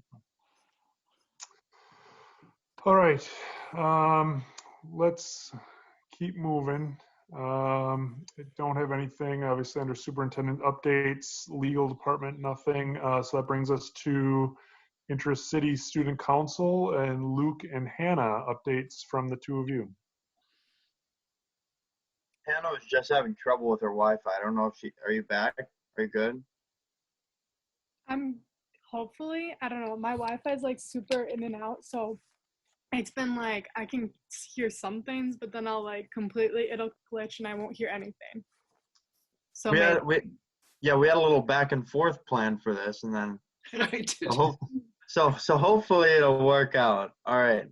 Obviously we aren't in school, so this is a weird ICSE report from me because I had to come up with and look kind of outside the box for what I'm not really used to. But for Southwest High School, Jaden Simmons was named to Wisconsin Basketball Coaches Association Division II All-State team, which is awesome. She's a fantastic player. Is Hannah? Can you hear me? Yes. Hello? Yeah. Hello? Oh no. Hello? Something tells me she can't hear us. She can't hear. Yeah, we can hear you. We can hear you. You can hear me? Yes. Okay. I can't hear you guys very well, so. All right. So mine was Preble High School's Carly Duffney was named the Fox River Classic Conference Girls Basketball Player of the Year, and she's a junior, so that's super cool. East, Preble, and Southwest have all made pages to post about their seniors' plans after high school. This has completely been student run, and it's really cool to see what my classmates are doing post graduation. So that's really nice to see.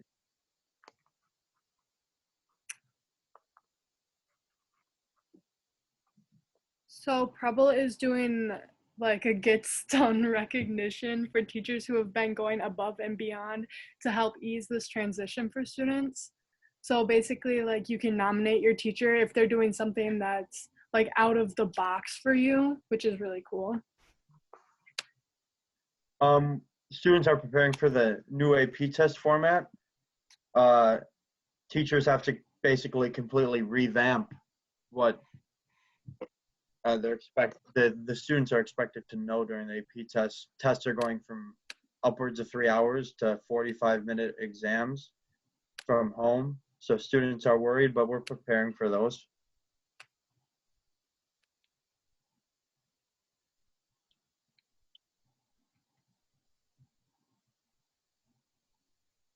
Hannah? My turn? I'm sorry, I can't hear you at all. It keeps glitching. Okay. Preble's activity director, Mr. Retzky, he's doing our announcements every day, and he's doing them online. So he's streaming them on YouTube, but he's posting them on Twitter and Facebook so parents can like click the link and watch them every day, which is really nice. Spring sports are obviously canceled, unfortunately, but coaches have been encouraging us all to stay active. And I get Google Classroom activities from my golf coach every single day to tell me what I should be practicing. So that's good to see. And I know that my track friends are getting emails as well as most other sports. Luke, could you forward me those golf tips? I for sure can. Thank you. All right, Hannah. Aaron Bigger from Preble High School has been selected as the winner of an $8,000 scholarship from the National Merit Society, which is that's big, so that's super cool. We'll do this. Yeah. Virtual or distance learning is underway, and everyone's getting used to it. The teachers have all been like extremely supportive, and I've noticed them making a point about more caring about how we are doing personally rather than necessarily the learning, which is, it's really nice of them. And personally, I'm having a great time with virtual learning because I'm in 3 classes that aren't band and choir and things like that. So I maybe work on school like 2 hours every day, maybe, which is a lot less than normal. But Hannah can kind of attest to her situation, if she can hear. It's your turn. She can't see me. Should I just hold up signs? Anna, now. So Friday Night Lights. Okay, she's not going to talk about her situation. Has been but that's done. okay. I'm sorry. I can't hear anything. Oh no. I don't know what's wrong with my Wi-Fi. I'm really sorry. If you guys can hear me right now, I don't know if you can hear me because I can't hear you. But I'm just gonna talk. Okay. So we've been doing like Friday Night Lights to honor our athletics that have been canceled. So I believe all the Green Bay schools have been doing it. So every Friday night they like light up the stadium lights just to kind of support the athletes. Nice. Unfortunately, prom and senior balls have been canceled, but I can't hear. A lot of students on their night of prom, which was a couple weeks ago for Southwest, they got dressed and they took pictures at their own homes, and then they like FaceTimed each other and celebrated their prom in their own way, which I think is very cool. I do too.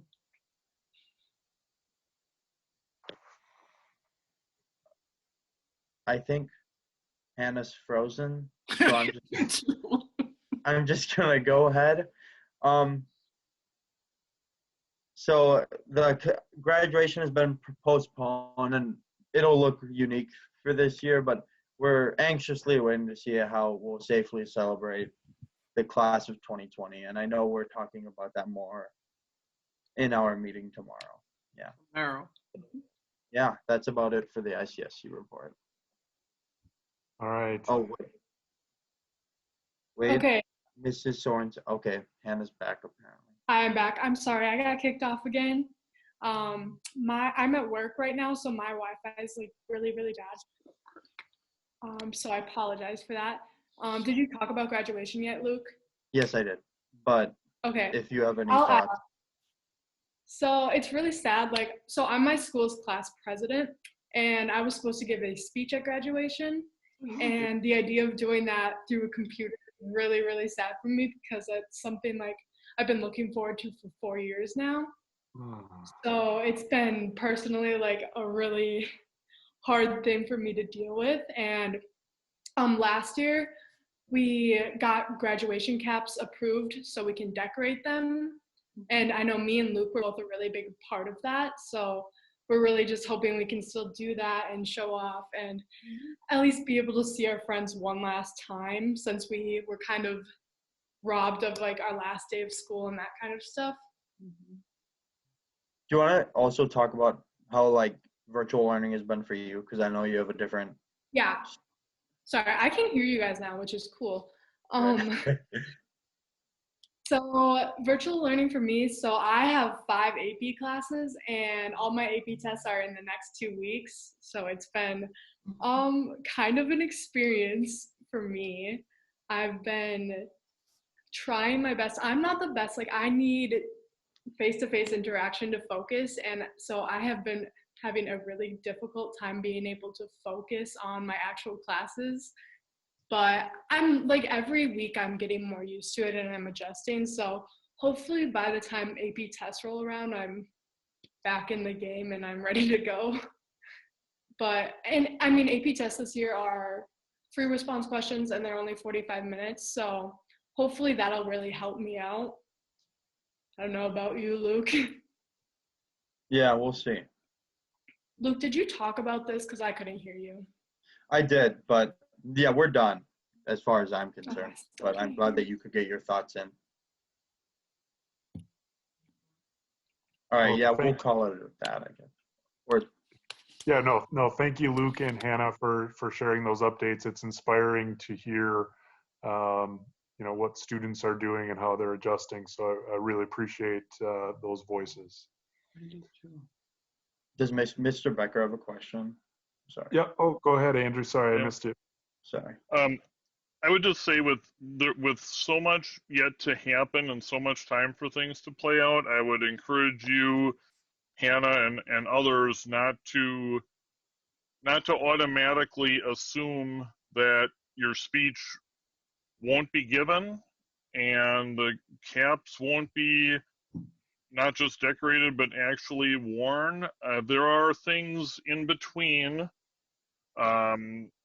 There are things in between a full traditional packed house graduation on the GB campus and a virtual thing like we're seeing some places doing. There are things in between. And we don't know yet what the crowd restrictions will be and what the safety situation will be. And there's also, and I know some of these things are already being discussed, but I just try not to jump in too much, except when someone says something where it sounds like an assumption that something just is impossible to happen because it's too early to say that.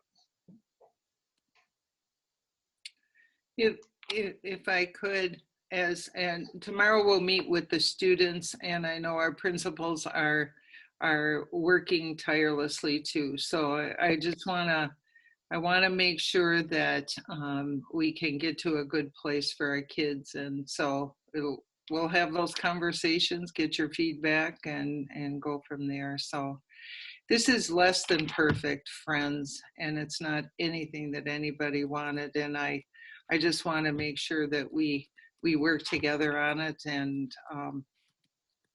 make sure that we do our very best right now. The world isn't predictable right now, so I think that, for some school districts, they're putting it way out there in hopes that by August, and so that's realistic, and possibly, maybe not. I mean, that's the other piece. So we're talking about all those things, and we'll talk about them tomorrow. And I can tell you, your speeches, both of you giving us feedback tonight, made my heart feel a little better. How creative and innovative you guys are, and how resilient. This is about resilience, folks. This is about picking up pieces and whatever hands you, and you're handling it.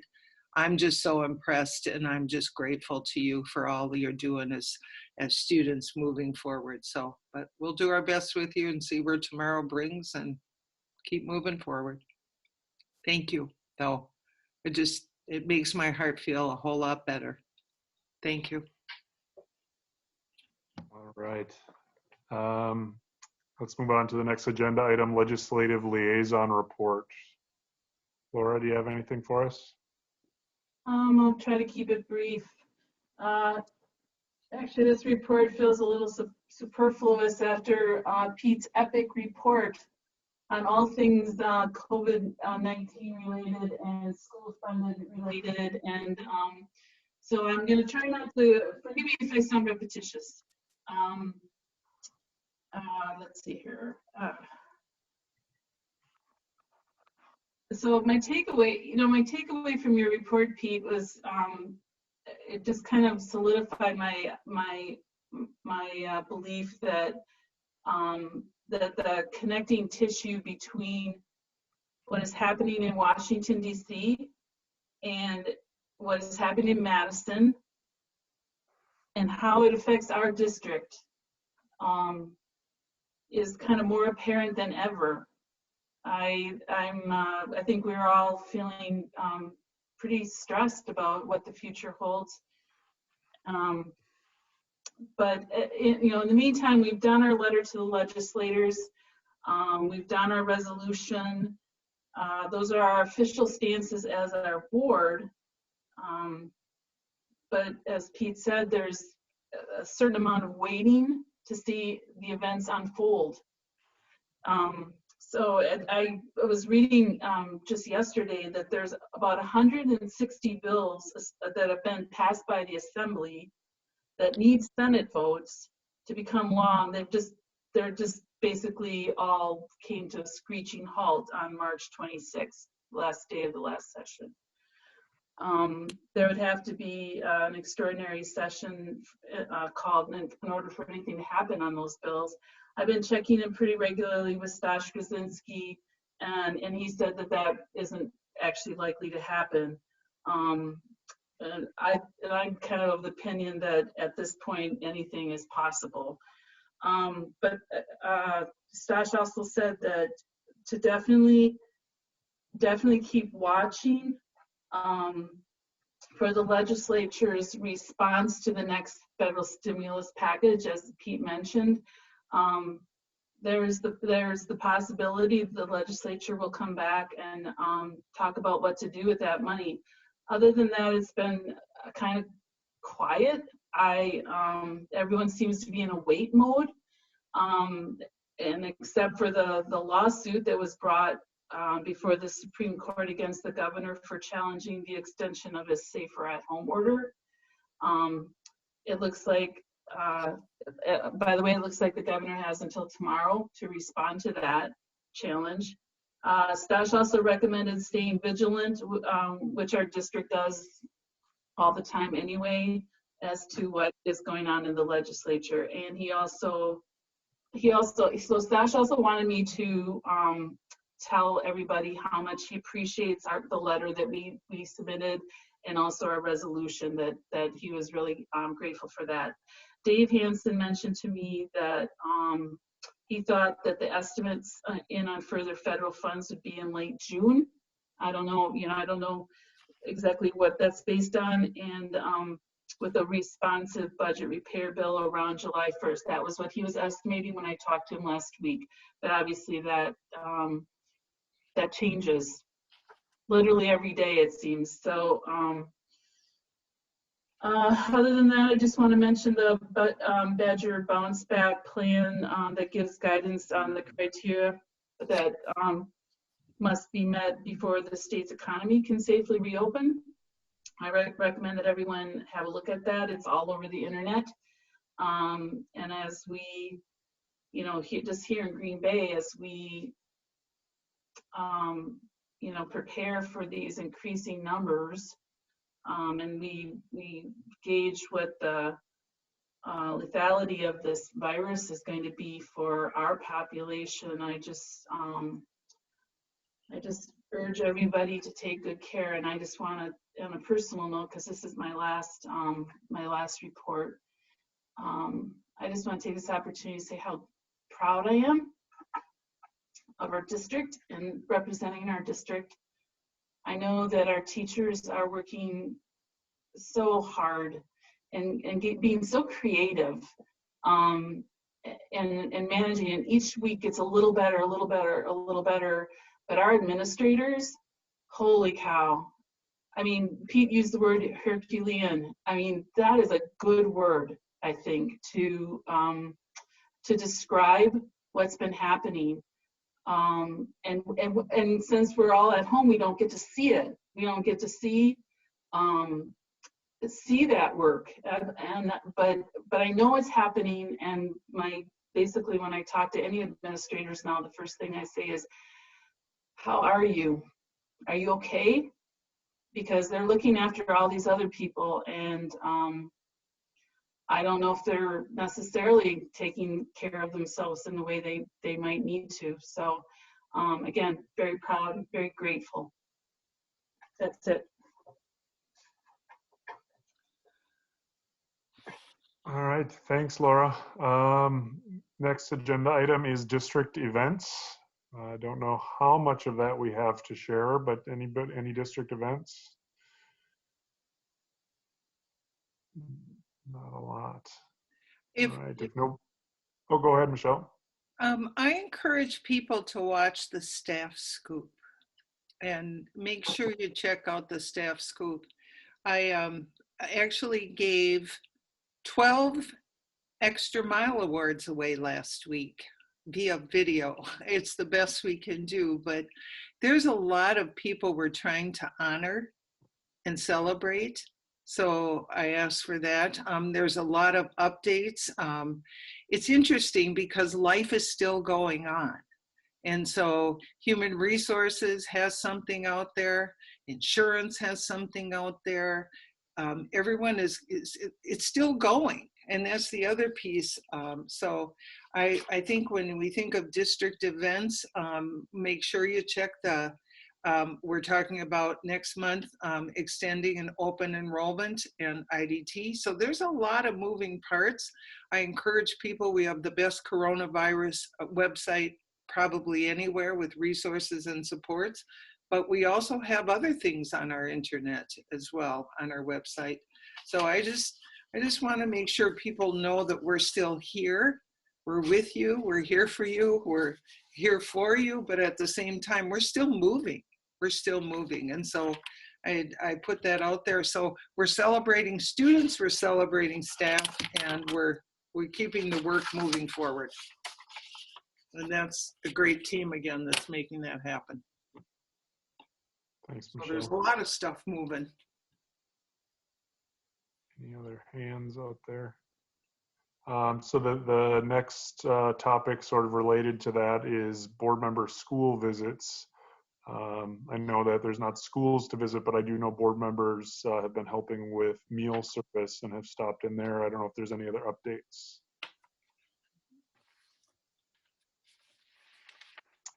All right.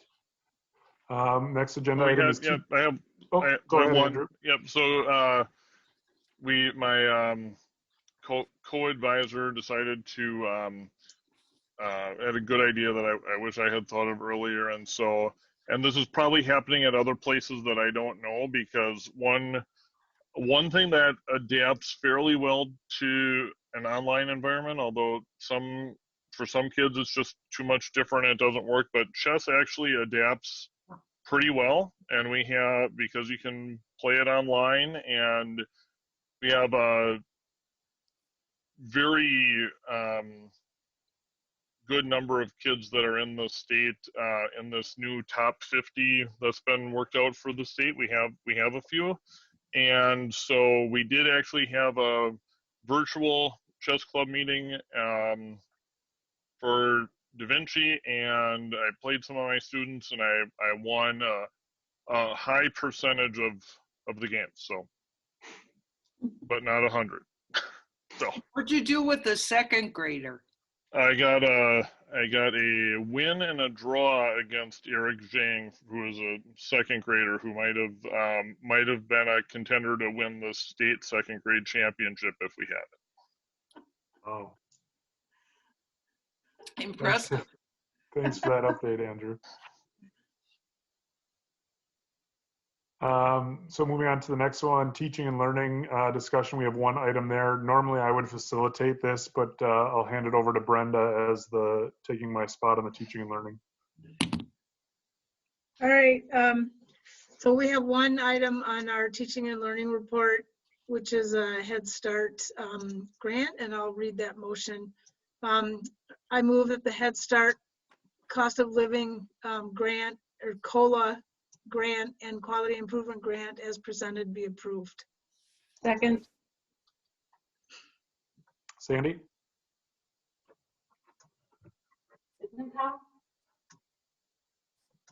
Aye. Smith? Aye. Warren? Aye. McCoy? Aye. Vandenheuvel? Aye. Sheldon? Aye.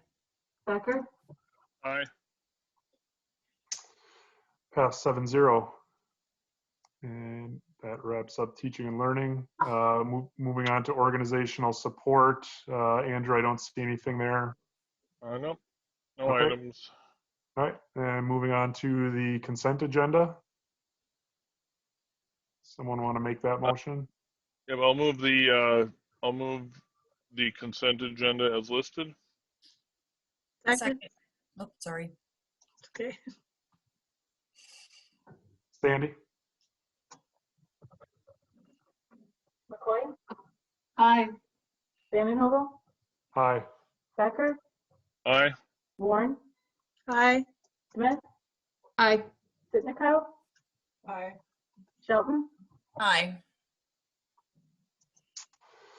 Pass 7-0. Next is future agenda items. I just want to acknowledge that Christina had asked about the school start times and kind of the information that had come out of that task force. And we're working with Jeff Dickert from CISA 7 to get that on the May agenda. So not sure if it'll be the first meeting or the second meeting, but at least an update kind of on where that all wrapped up. So anybody else have any other future agenda items? Rhonda? Just wondering when we're going to revisit the redesign conversations that we started. That's a good question. I mean, I would imagine that a lot of that is going to be put on hold because of everything else that's going on. But do you have a vision of when you want to continue that, Michelle? Well, we actually had a very brief meeting about it. Was it just this? I don't know if they all much last week, right? Friday, maybe? Friday. So I'll follow up with you and Christina on Wednesday. Are you on my calendar? I don't know. I don't know if I'm on your calendar or if you're on my calendar, but we can try 12:30 to 2:30 Wednesdays. Got it. I will write that down. Yeah, I don't know if they're on. I know Brenda's still, her name's on mine. Brenda and Andrew are on mine now. So. Okay. So Yeah, I'm sure Sandy will change that out. Yeah. So if that's not the time, we'll start that discussion again and give you an update where we're at, and then we can talk about how to move forward. And I'm going to touch base in the meantime with. Well, he's at the top of my boxes right now. I don't know where he fits in your picture, but I need to talk to Pete too. So, and bring him in terms of that timeline, because this is about capacity right now too. So, but yeah, yep, we'll tackle that one this week because we've already started that conversation. Yep. All right. Thank you. So that's all I have for an agenda. I'd look for a motion to adjourn. So moved. That was in sync. It was pretty cool. Do we have a second? I'll second it then. All right, all in favor? Aye. Aye. Aye. Opposed? All right, that wraps up our meeting. Thank you. Thanks, everybody. Everybody, thank you. Bye, guys. Good job, Eric. You have been watching the Green Bay Area Public School District's Board of Education meeting. Please visit the school district's website, www.gbaps.org, to view the program again.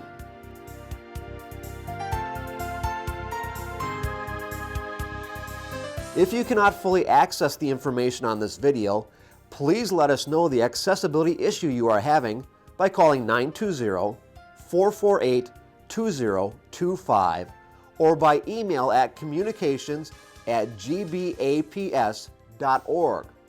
We will try to provide the information to you in an alternative format and/or make the necessary improvements to make the information accessible.